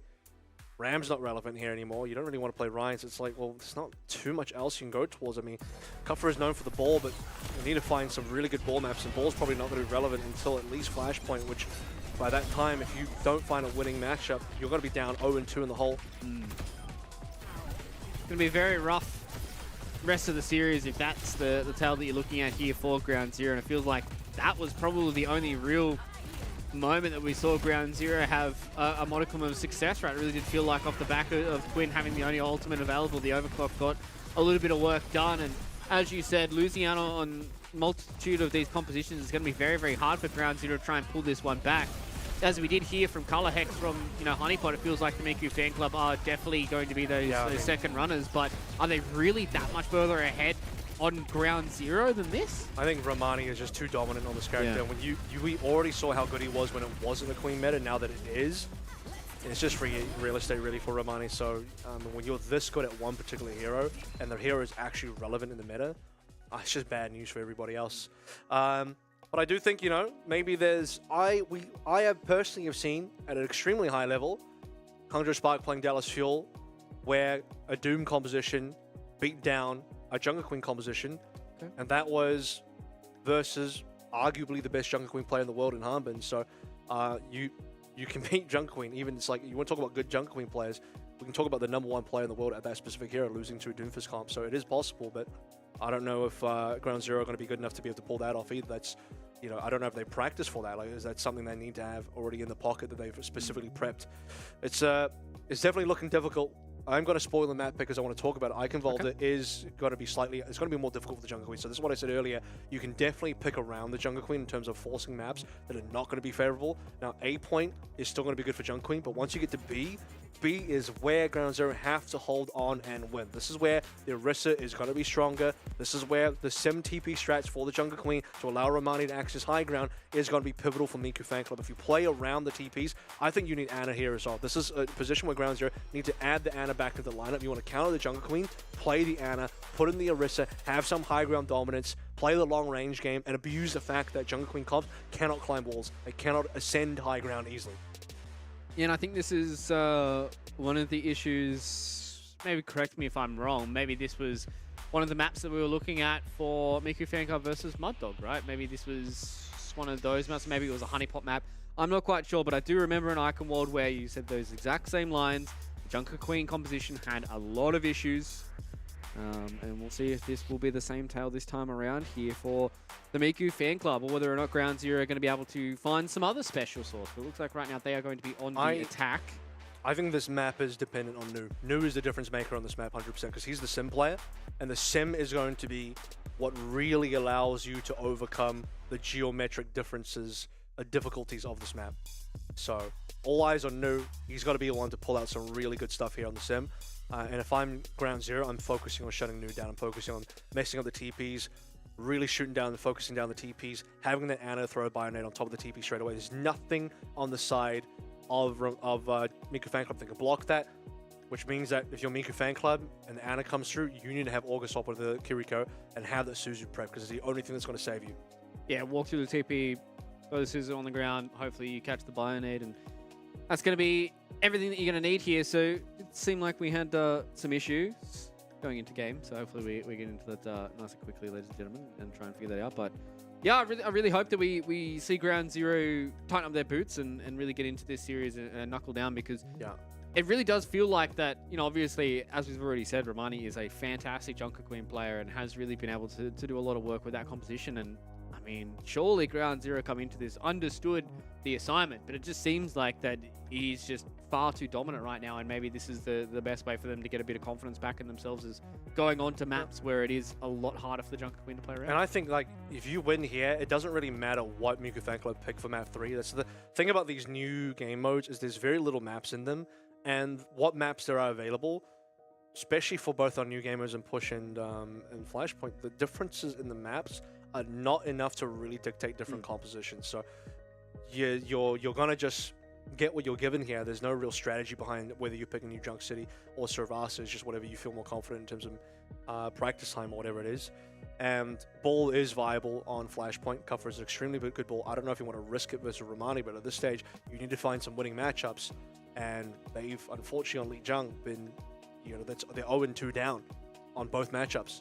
Yeah, and that's kind of the sad part, right? Is going into this year, you probably would have hoped for Ground Zero that at least one of them would have stuck. I think originally on Gardens, I think they had obviously some moments where their composition looked relatively good for them with the Junker Queen mirror in certain moments, but you know, going into Control Center, that definitely did feel like that it was very one-sided for the Junker Queen. I think this is winnable for Ground Zero if they go to all 5, because I can see the series ending like this. Possible that Ground Zero win Icon Volda. Miku Fan Club pick one of the flashpoints. Maybe they lose to the Cuffer Ball on those maps. It's now 2-1 Ground Zero. I would actually favor Miku Fan Club then on the push. They have choice of push. I think New Queen Street Esperanza are both good for the Junker Queen there. And then we go to Escort, but as I mentioned at the top of the broadcast, I think Escort is probably favored for Ground Zero. Okay. So, because all the Escort maps are just super high ground, low ground play. Yep. This is a different look though. We're going to get the full Pharmacy out. We're going to do some Nanda cosplay. Haven't seen Doomed on this before, but this is a problem for Miku Fan Club. They can't swap for this either. They're going to have to just figure out a way to deal with it on A. Yeah, I think it really does come down to Olam just trying to hit some shots and trying to combine with August as well, because right now they are just getting dealt with. It seems they're trying to come through the front door. It seems like Doom just hasn't been able to do anything, and the man that I spoke about, Olam, just hits the like 3-piece and see you later. Yeah, it was a 3-piece. First one was Romani, I believe. Wow, that's so weird. How do Turtle and who was the other player? It was Quinn. How? Turtle and Quinn. Oh, what happened there? That's crazy. It was the right click coming in from Olam that collected Quinn, so maybe... I think Nu got a shot, didn't he? Nu was the first kill. He got Turtle down. I think it was a Nu charged up right click and Turtle just ate it. That's rough, man. You can't be losing the neutrals and stuff like that. Just eating a random sim right click that kills you. Yeah, especially now that, you know, a lot of the instant surprise from the Pharmacy has kind of lost a little bit of its grip, and Ground Zero also, walking in. You're allowing August to get ultimate here, so in the neutral, the Pharmacy is probably quite good, but as we get out of the neutral, things get a little bit more awkward. We swap positions, by the way, as you can see that Cuffer's all the way in the back. Yeah, and unfortunately, they lost 2 here. They lost the Pharmacy. I think the Pharmacy fell out of the air with Doom going down, and this is just really just not working out here for Ground Zero, and it seems like, unfortunately, they are trying to throw everything at them. They're going to get cleaned up. Nothing is starting to stick at all, and Turtle's going to get cleaned up, and unfortunately for Ground Zero, they are in the wrong neighborhood, and they will be dealt with swiftly. I don't know why Ground Zero are trying to rotate their 3-man ground unit all the way to the back of the map, when that should be what the Pharmacy does. The Pharmacy should be off-angling, and the rest of the team should be coming through the front. That way you have the actual pincer strategy, and it's super easy for the Pharmacy to rotate, because you just do what Doom is doing here. Play maximum range, no one can really hit you, Olam on the left clicks is not going to do any amount of damage that's going to be threatening at all, and just whittle down the Miku Fan Club defense. But the issue now, you've lost 2 fights, and they have ultimates. So things get a lot harder from here. Yeah, they're starting to poke in the background here. At least they get something done here with the Pulse Bomb. They will pull out the Immortality Field, at least here from August. A lot of ultimates being useful for the side of the defense. It's going to be hard for them to walk in here, and they're going to go directly into the small little area. Cutler goes down, and unfortunately for Ground Zero, this attack is just not working out at all. They don't need to be forcing this. Cuffer doesn't need to be trying to get behind the team. Just play in the front lines. Give Doom the opportunity to play for the barrage. He's just going to die for it. I don't even know why he ulted there. Maybe they're hitting the reset button. They've only got a minute left to go. But why? Now you're going to swap for what? To play up against a team that's going to have full ultimates against you. You're going to have fresh. You're just going to be on fresh characters. I think that one of the really good times to win was with the barrage, because you got the lamp out of August. August had to use a Mortality Field to block out the Pulse Bomb. So one of the biggest counters to your barrage has got nothing else really stops you. All right, maybe the Rampage gets something done here. Romani's fairly low, but he comes back and turns it back around here onto Doom. He gets done by the Carnage as well, so this just means for Ground Zero Gaming, they've only got 35 seconds to try and figure this one out here, Kevin. Unfortunately for them, I think they have come up with nothing. Atlas is so low. Kitsune and Rush doesn't do all too much either. They're completely shut out at this point, and unfortunately for Cuppa, he just doesn't have the HP to play with this, and unfortunately for Ground Zero, they look like chickens with their heads cut off. Haven't been able to do anything here on their attack. Their defense is going to be very hard, because they have to do the same here to the Miku Fan Club, and Ground Zero completely gets shut out on the attack here on Eichenwald. Then maybe, okay, I was going to say maybe they're overcommitting to Quinn. Quinn actually missed the Mega. He didn't actually get the health back at all, which is a little bit unfortunate. But yeah, unfortunately it's over.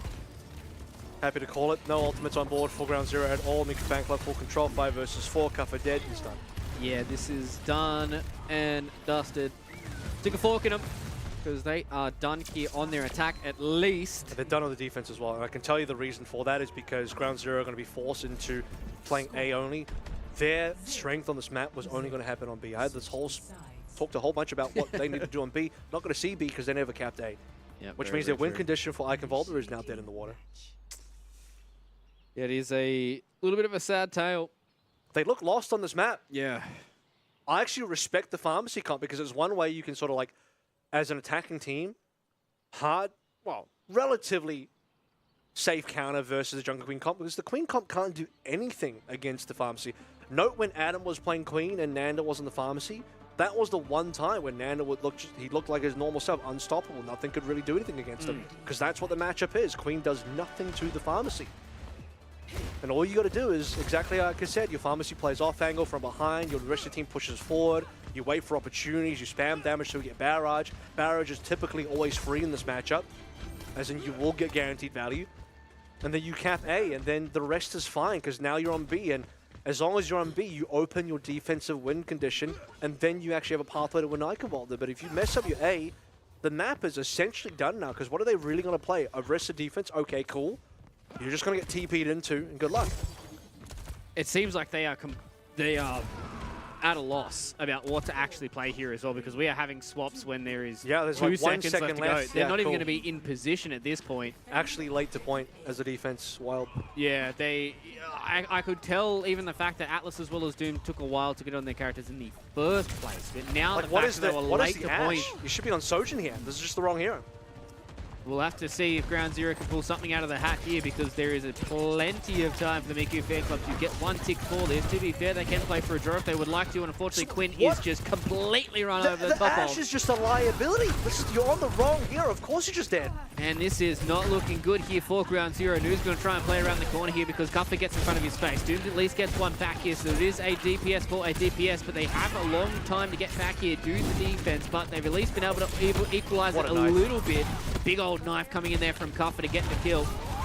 Actually, it wasn't just a kill, it was just a little bit of extra damage that came in, and Romani, he's the one that's oh so low, gets the kill there onto Atlas, so it's all about the Kiriko healing for now. Can Romani go down? They need to get rid of him. No, the Suzu was huge, and the heals come in as well, and Romani's basically back to full HP, and that will be it. MFC will slap down Ground Zero on their own map pick of Icon Volta, and that was straightforward, I think is the best way that I can put that for MFC. That was straightforward. It was the correct way to play the map, and then there's whatever Ground Zero did. So, yeah.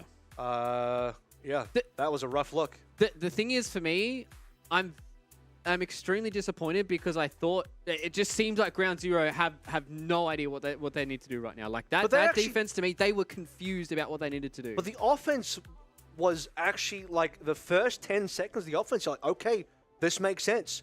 This is actually better than what I expected. I was thinking they would just run something standard. No, they want to go a little bit more towards the counter side. I like that. I was like, this is really good. It looks like they know what they're doing here. And then you see the actual execution. It's like, oh no, they don't know what they're doing. Uh-oh. Yeah, it was an interesting map of Overwatch, and we're going to give them a couple of minutes here, Kev, because I think they really need to get their heads together. They need to have a team meeting. They need to figure out what is going on in this series to try and stay in this upper bracket. We'll see you guys on the other side of this.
a few deep breaths. Everybody at home, Kevin included, in, out. I'm going to hold my breath until my face goes blue. Right, does everybody have all that bad energy out of them? I've gotten the bad energy out of me as well, and hopefully Ground Zero have as well, because that second map, they were all over the shop. They need some good energy for map 3. They need something. Because it's not guaranteed that map 4 is going to go well for them. I outlined probably the path to win was to go through the 5-map directory, 5-map pathway to go to Escort, then pick something. Well, they're not going to get the pick. No, they actually would. But if they had the 2-1, lose push, pick Escort, they win map 5 is how I think it should have probably have gone. But that requires that they win map 2, which hasn't happened. Now they're down 0-2.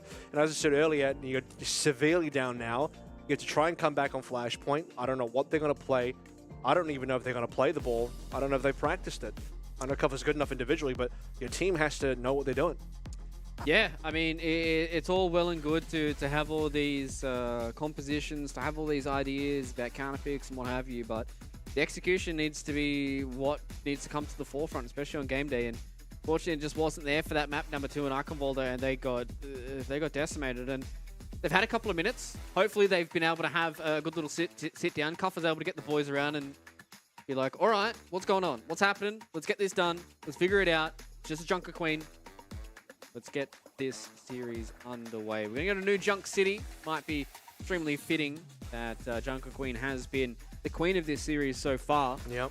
Maybe her reign will continue on her So some lore-accurate gameplay.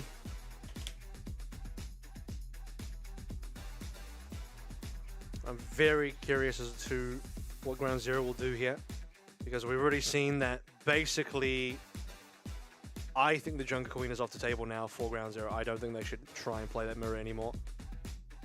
I think the Orisa is still possible. Anything else? With the only other option is probably Ball or Doom, but I spy a mile of lie, Kev. That looks like a Junker Queen through the walls to me. well, best of luck. cow? Damn. You know, the weirdest part about that is they're sharing one head. Shouldn't it be like 2 heads on one body? Yeah, but then you don't get double the cow. That's You true. get double cow head. That's true. I'm talking about double the cow here.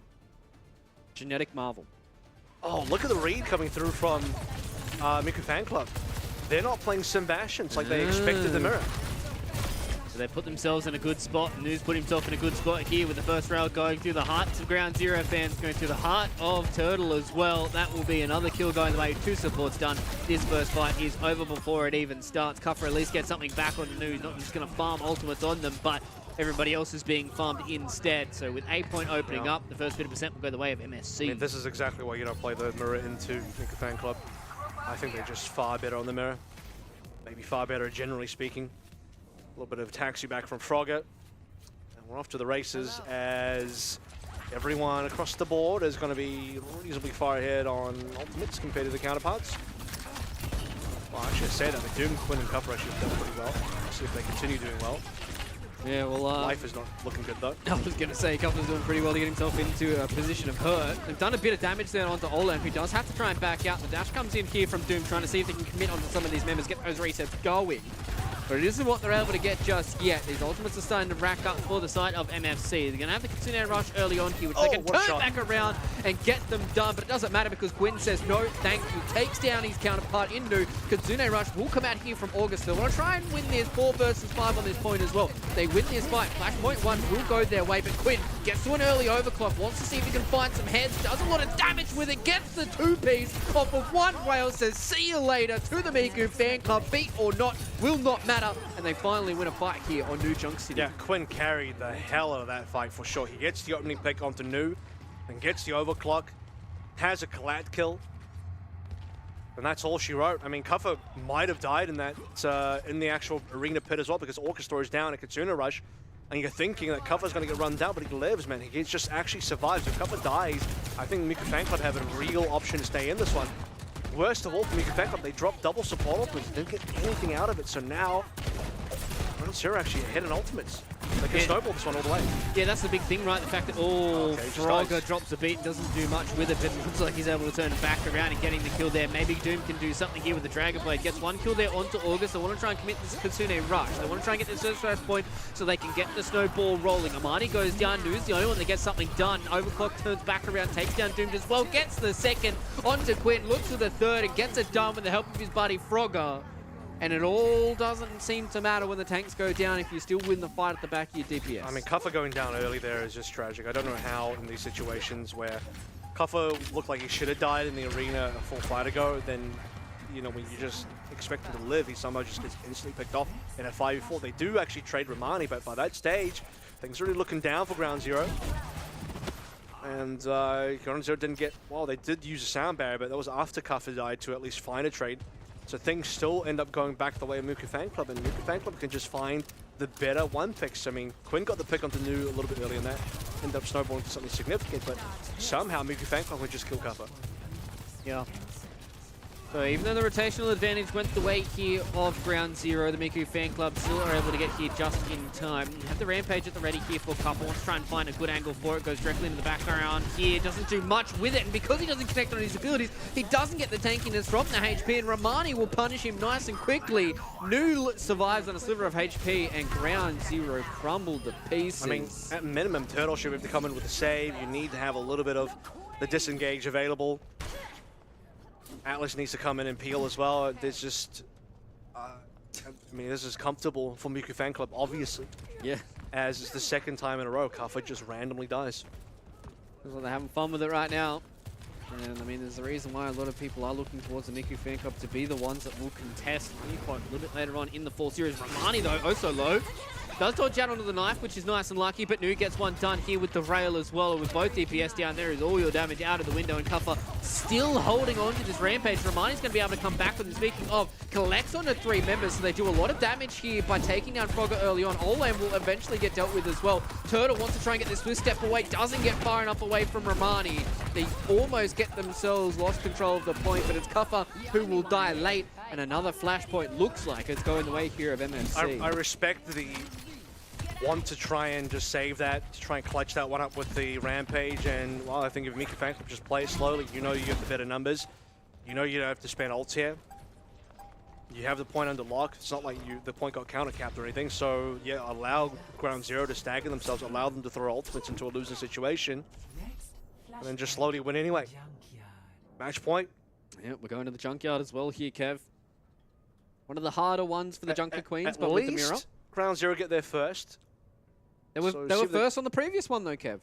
It's the small advantages to see if they can do anything. They need all the help they can get, so any small, tiny advantage.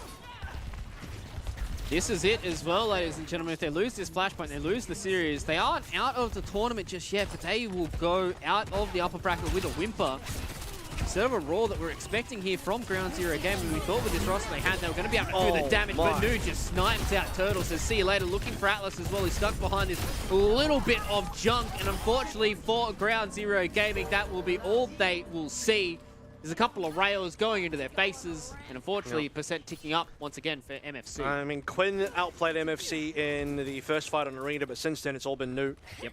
And it's mostly been Nu throughout the entire series anyway. And the thing is, you want to know why they were able to outplay Miku Fan Club? It's because Nu was the first one that went down. That's probably it as well. Doesn't surprise me. And Nu's been carrying something fierce, and well, so everyone's really put the work in. Romani, okay. Unfortunate death. Ooh, yeah, okay. So with the Junker Queen being sniped out, means that maybe this is something that Ground Zero Gaming can start to capitalize on. Doom gets it done with the Dragon Blade. It's a nice little opener here for the Genji player. MFC, though, they will just fall back a little bit of a late death there on Olam. They don't want to lose Nu as well. Do a little disengage, they lose Frogger. So a few more of these staggers, Kev. This is a bit more percent, a bit more time for Ground Zero to build up as well. It's exactly what Ground Zero need. If they can get more out of this, it would be even better. Connection on the knife into Romani, but that will be all for Ground Zero, but I think it's enough. This will actually allow them to equalize the 58 here. And that's a lot of value off of one blade. I did not expect him to do that much off of one blade, but Romani probably bit off a little bit more than he could chew. I have to imagine the utility was already burned from the supports of Miku Fan Club because they couldn't bail Romani out. Alright, they're going to drop the Kitsune Rush up here onto the high ground, so Romani as well as Olam can get directly into their face. Rampage hits onto 4 members here. Suzu only cleanses off 2 of them though. They will have to respond with the beat in kind. So Ground Zero aren't going to die out to the Rampage, but Quinn's oh so low. They capitalize directly onto the Sojourn. Speaking of, both of them go down. Kuffer's copping a knife in the back, but it's Atlas who wins the fight against Frogger. So it is 1 support versus 2 right now. It's about the Miku Fan Club. How much healing can they get done? Not enough, with Kuffer rampaging through the remaining members of the Miku Fan Club. They're going to get smacked away. They do contest the point at least, but it won't matter. They finally win a flashpoint here on New Junk City. Yeah, supports play that well. Sound Barrier from Atlas plus a Suzu from Turtle alleviated the massive rampage coming through from Romani, and then slowly they actually ignored Romani for the most part, went for the rest of the team, and Romani failed to chase down Turtle. He swapped targets from Kuffer onto Turtle, and Turtle just TPs away. Eventually finds a Kitsune Rush, and the rest is history as Kuffer will get a successful rampage himself. Ground Zero stay alive on the map as we head over towards Bomb Flats. They once again have the early rotation. See if it works out better for them this time around. No one has ultimates just yet. Olem and Nu are close though. Yeah, relatively neutral fight coming up here, but as you said, they are close to some of those DPS ultimates. Turtle gets the kill there on a Romani. It seems like he was stuck out in absolute no man's land, and unfortunately for the Miku Fan Club, that's not what you want to see. Olam's going to try and go big here in the background. 4 HP, wants to win the fight against Atlas, doesn't get it done. So another one of the members of MSC goes down, and with this E-point zone to roll towards Ground Zero, this is the start of the comeback. This is what Ground Zero need. A couple times our Kuffer's been that guy that goes down early, but they've managed to take Romani down instead. It looked like a team effort with the amount of assists that showed up in the kill feed. Yeah.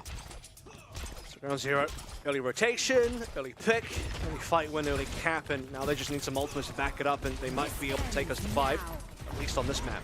All right, Overclock gets opened up here by Nu. Does a little bit of damage, but it seems like it's going to be all healed up for now. They want to try and get away from these sightlines, drop the beat, move forward in, see how much damage they can do with this Dragon Blade as well. Doom wants to go in, chop through some more of these members, but he has to fall back. He has to respect this Kitsune Rush, and Olam comes in with his own Dragon Blade, chops through Doom, gets one done. The commanding shout will come in from Ground Zero to try and fall back. A lot of this damage, it's the Overclock that does it though. Quinn says see you later to Frogger and stands tall and stands on his own 2 feet to get it done. Nu at least gets rid of one of these Lucios to try and deal with a little bit of this AoE healing, but Ground Zero looks like they've stabilized here. Yes, they lost control of the point, but they won the fight. Slowly, but they got it. Ooh. Turtle going down is an issue though, as the respawners come back from Miku Fan Club. They still got ultimates coming online soon. Quinn falling as a 5 versus 3, and even with the trade into August, I don't know if it's enough for Miku Fan Club unless... Oh, Doom's doing some big stuff here. Double dash kill means that some of these supports are going bye-bye. They do get Romani back into this fight though, and without Kuffer being in his face as well, it's hard for Ground Zero to stay in control of this point. They're going to rampage through, only connects onto nobody because Suzu was there in time, and now Romani's in the worst spot possible. The rampage goes through, connects onto 2 of the Miku Fan Club members. Do they have enough to come in on a Romani? He just ticks down. There was just enough damage to get it done, and Nu loses their life. Ultimate trades back and forth and back and forth. This is the final couple of moments of Ground Zero gaming to hold on as Frogger, who's doing a lot of work so far. Doom tried his best with some dash kills. Kuffer's so low, needs some healing from the Carnage, but the Suzu was there in time to get the healing away from it, and that will be it. The Miku Fan Club hold on the 4th flashpoint, and we'll say see you later to Ground Zero Gaming, who they will knock down to the lower bracket in a 3-0 manner. Yep. They had plenty of time to play with for the Miku Fan Club, but at least Ground Zero showed a bit of fight in those last couple of moments. That got a lot more competitive towards the end. I'm glad to see that. Just a little bit of a spark ignite for Ground Zero, but it's too late in the day. And what an outplay by August. He really nailed it right towards the end there. Suzu to avoid the Carnage damage, to not give away the healing over towards Kuffer, and then landing some right-click headshots to send Kuffer away. And with that in the map in the favor of Miku Fan Club as well, because that could have gone to all 5 flashpoints, and who knows what happens after that. We could have been into map 4. Yeah, exactly. As soon as it starts getting into those, like, you know, those 5 flashpoints, 5 maps, when things start getting chaotic and everybody's backs are against the wall, things can get really, really weird when it comes to a competitive series of Overwatch. So, I mean, the Miku Fan Club, they did really, really good to be able to finally clutch it up, but as you said, it is nice to see that there was a little bit of a spark left in Ground Zero Gaming. If they had just been 3-0'd in Flashpoint, 3-0'd in the entire series off the back of that icon wall, I would have had some serious question marks for them, but they at least showed that they're able to pull it back a little bit. Yep. But again, still a pretty disappointing series from them all in all, I think. Yeah, I think if the other 2 maps were closer, this would have been a better look from Ground Zero, but when you have like a somewhat close 3rd final map on New Junk City, and only then it was from, you know, point 3 onwards, the first 2 points were still reasonably favored for Miku Fan Club. It's a very small spark of life towards the end there. Enough to make you like, okay, maybe they can have a run to the lower bracket. They'll have a bit of a break and see how it goes through. But Miku Fan Club, I think they firmly plant their flag into the ground here and claim their territory as still the minimum number two team in the region. Yeah, I think definitely they have put their flag in that number 2 spot, at least for now. They're going to be moving forward in the upper bracket final, which they will be going up against Honeypot. So maybe a little bit of a grand final preview for us in at least a couple of days' time. It won't be on Thursday. It'll be next week, probably on Wednesday, that we do get to see that. So it's going to be exciting to see what those two teams are going to look like together. I think for me, the Miku Fan Club, extremely dominant on their composition. They haven't had to change. I think that's the biggest thing for me. I think the only thing that we've seen from Omani has been that hog on Numbani, which we might be able to get from him right now, Kev, because he is in the interview, so we won't keep him waiting for too long. Romani, mate, congratulations on yet another series victory here in Overwatch Contenders Australia. You guys have really kind of planted the flag as the second best team that we have here in Australia. So what do you feel like that has kind of come down to? Do you feel like, the success that you guys had internationally has really been able to develop you guys as a squad here in Overwatch Contenders Australia? Well, first of all, thank you for congratulating us on the win. I appreciate that.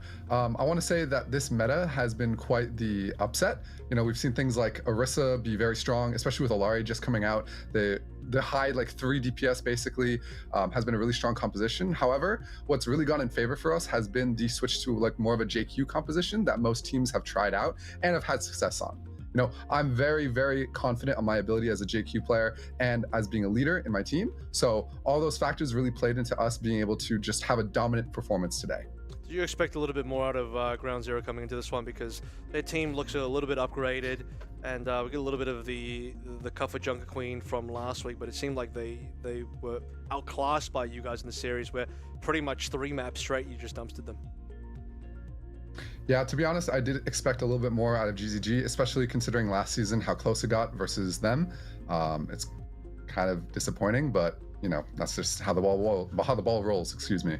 So you guys are about to roll into an upper bracket final versus Honeypot. They've been your rivals now for 2 tournaments straight, where it's been a bit of a struggle, but you guys are one of the only 2 teams, it's Miku Fan Club, your team plus Ground Zero, that have ever even taken a map off of Honeypot, and their record is looking damn pristine so far.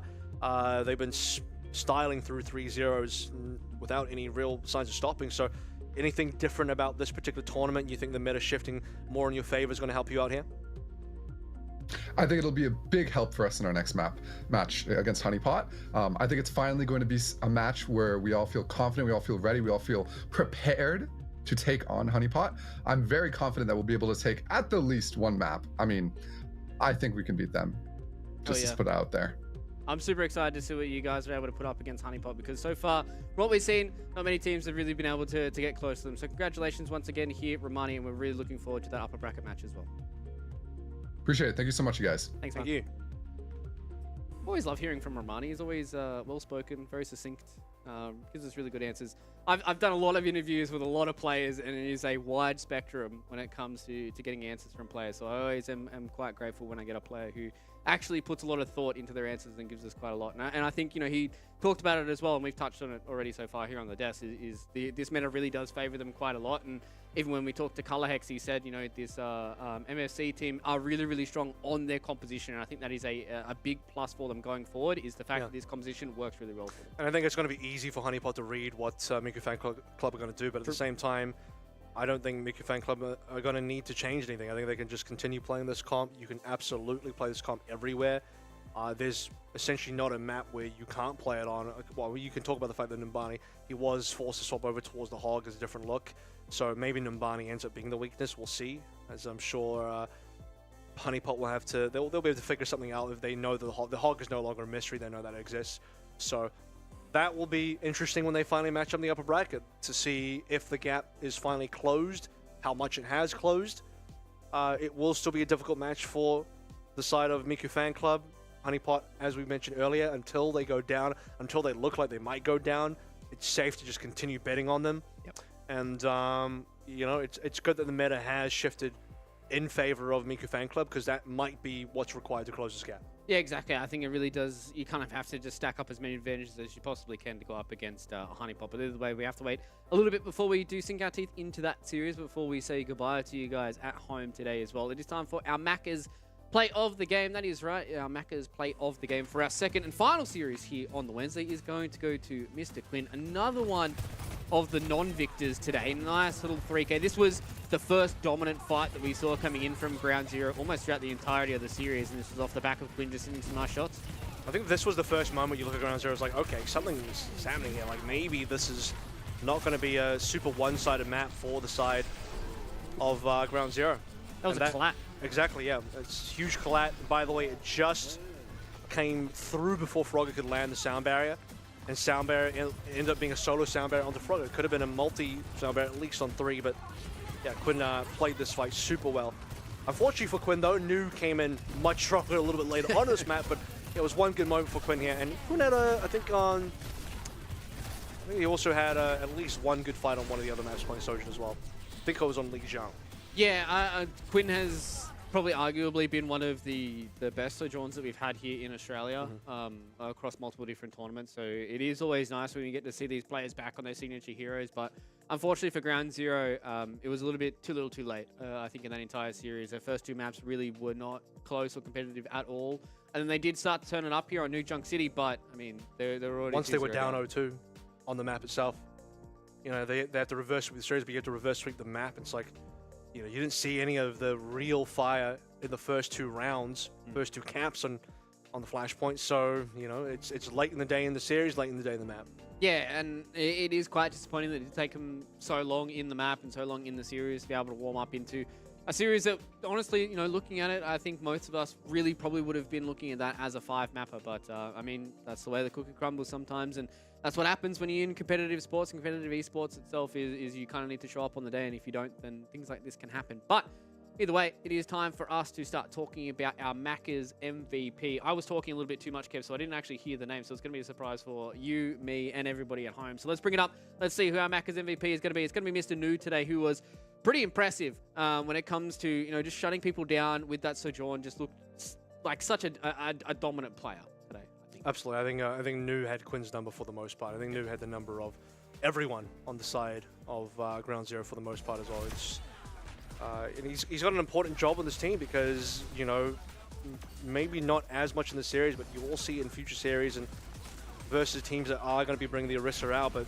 the Sim has a lot of importance, as a very large role to play for getting that mobility factor in, because otherwise this Queen comp doesn't work. So you have to be bringing a lot to the table here when you're up against Orisa. Sim's got to be really good, but you're up against the Queen Mirror. You got to bring that Sojourn to play, and he brought both out today, and both look good. Yeah, exactly, and that's something I didn't even really touch on, right? Was the fact that his Symmetra has been extremely dominant as well, and Nu is just one of those players I feel like that has really improved every single tournament that we've been seeing them come through Overwatch Contenders Australia, and really has just kind of been one of those players that is oppressive. I think a lot of the DPS players that we touched on that have been great in our region have been those very oppressive players, and I think Nu is starting to become one of them. So I'm excited to see what the Miku fan club can pull together going into their series up against Honeypot. So let's go and have a look at the bracket and see what we've been talking about today, and see what happens when we have a fast day of Overwatch Contenders Australia. And this is exactly what happens. We get 3 zeros across the board in the upper bracket, and it's Honeypot and Miku fan club who have a date yet again in an upper bracket final.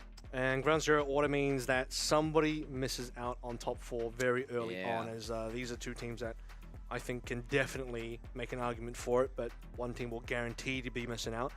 And we'll be welcoming potentially a new team in with Quetzal and Mud Dog. I mean, Quetzal did not look good versus Honeypot, but it is Honeypot, so it's hard to know where Quetzal's... It's funny, because they go up against an unfortunately very bad team, and you don't know where they stand. Then they go up against a very, very good team, and you still don't know where they stand, because both results are very skewed. Yeah, exactly, and that's the thing right now, especially going into a team like Honeypot, who I think stylistically just have great matchups across the board, right? We already touched on the fact that they do have some limitations when it comes to Quetzal's hero pool, and I think Honeypot really abused that as well, and they abused the fact that they're almost always going to be able to win out when it comes to the compositional, you know, scissors, paper, rock, no matter what they can go towards. So it is very hard to try and figure out if Quetzal is going to be a top 4 team, or whether or not they, you know, might just fall out here in the top 6. And I think Mud Dog as well, if they can beat Quetzal, then you will be on the other side of the coin and you'll say they deserve their top 4, right? Like, obviously they had a pretty tough match against the Miku fan club. They went all the way to 5 with that, and now if they're able to make a run through the lower bracket, you say, yeah, these guys are the real deal. These guys are legit. Yeah, I mean, being a team that just sort of comes out from nowhere as well. Yeah. Like Mud Dog are a completely outside team that you would not have expected to make it this far. And you look at the roster, it's like a couple of known names, but really you got some Singaporean players, some Southeast Asian players that haven't really played in this region before. The Australian players have never sort of been in the spotlight ever. They've maybe hung out around the lower levels, and this is their first time making a real run for it. There's a shot, because Quetzal looked like a very beatable team. Yep. I think even when you consider the fact that, okay, they play the bottom, they play the top, still hard to know where they really are, but eye test alone and seeing what they can play, it's like, okay, there are some limitations here and some real downsides on the Quetzal side that is super beatable. The only question will be, how do they handle the fire? That is something that Mud Dog have to be able to answer, because, well, you don't have Adam on the team, so whatever you do have, and we know that Lumi has been mostly playing the tank, but he's been mostly playing the junk. I mean, Lumi is also an off-tank player that can play D.Va. That D.Va has got to be pretty damn good if you want to shut down Nanda. Yeah, and that's always the question when you go up against a team that has Nanda in it as well, right? Is what do you look like when you go up against these flyers? Can you shut it down, or will he be dominant? That's the real question that we've got here for the Mud Dogs, but at least lucky for them, they've got about 24 hours to try and figure it out, because they're going to be going up against Quetzal tomorrow in the lower bracket. But with that, it is time for us to say goodbye and good night. It's only 10 to 8, ladies and gentlemen, so that means you still have plenty of your evening to be able to go enjoy some more Overwatch 2. Kev and I have definitely got a wonderful evening joined ahead of us. We're going to go have a nice little date and hopefully catch some dinner as well. Either ways, thank you guys for joining us for another night of Overwatch Contenders Australia Fall Series. We're going to be back same time, same place tomorrow, this time for some lower bracket matches. So make sure you join us on the other side of this. And thank you once again for joining us. And as always, stay safe. See you guys for the next one. Doesn't really collect all too much onto him. At half HP, though, he really wants to try and find a rampage. Collects onto Sector as well as Jacob. And speaking of, as you said, Sector uses that Suzu, and it will not matter. They at least get one kill in the trade response, though, from Nanda. I think Honeypot's comp is still better because they're running double flex support. D.Va double flex has been a common comp. We've seen the okay, it's 2 structures. Yeah, 2 structures. You almost got baited like I did. Goes in double dash for the swipe. Gets the second kill as well with the Dragon Blade. Wants the third. Hasn't been able to commit onto Merritt's yet, because he's still so healthy, and he wins the fight. Merritt says, see you later, Nanda. This is my highlight reel. See that he's gone for this little awkward angle, and now Adam's just going to stand here on the flashpoint with the terror surge. They walk in and die! Side of Quetzal, they go in with the beat as well. They're going to go into the turret bomb and just eviscerate everybody. Honeypot are just colliding up the kill feed like it's their jobs, and this search is going to pull everybody in. They need to try and contest. The terror surge goes in, gets 2 kills as well. That is what you hate to see. Maybe he's able to do something here on the Doomfist, but he gets solo rampaged as well. So with Doomfist, no HP, no healing, no nothing. This is just going to be a lot of these ultimates to see if they can burn some time and maybe see if they can get themselves a lucky little couple of kills. Now, Couple getting a kill on the whole end. Finally, Ground Zero going to have a stranglehold on this point, but they've lost both their supports, and everybody else is just getting burnt through here from MFC. And they will just take the remaining members with Nu getting the triple kill on the Symmetra. Yeah. Trying to combine with August as well, because right now they are just getting dealt with. It seems they're trying to come through the front door. It seems like Doom just hasn't been able to do anything, and the man that I spoke about, All-On, just hits the 3-piece and see you later. He's the one that's oh so low, gets the kill there onto Atlas, so it's all about the Kiriko healing for now. Can Romani go down? They need to get rid of him. No, the Suzu was huge, and the heals come in as well, and Romani's basically back to full HP, and that will be it from Ground Zero game. When we thought with this roster they had, they were going to be able to do the damage, but Nu just snipes out Turtle, so see you later. Looking for Atlas as well. He's stuck behind this little bit of junk, and unfortunately for Ground Zero Gaming, that will be all day.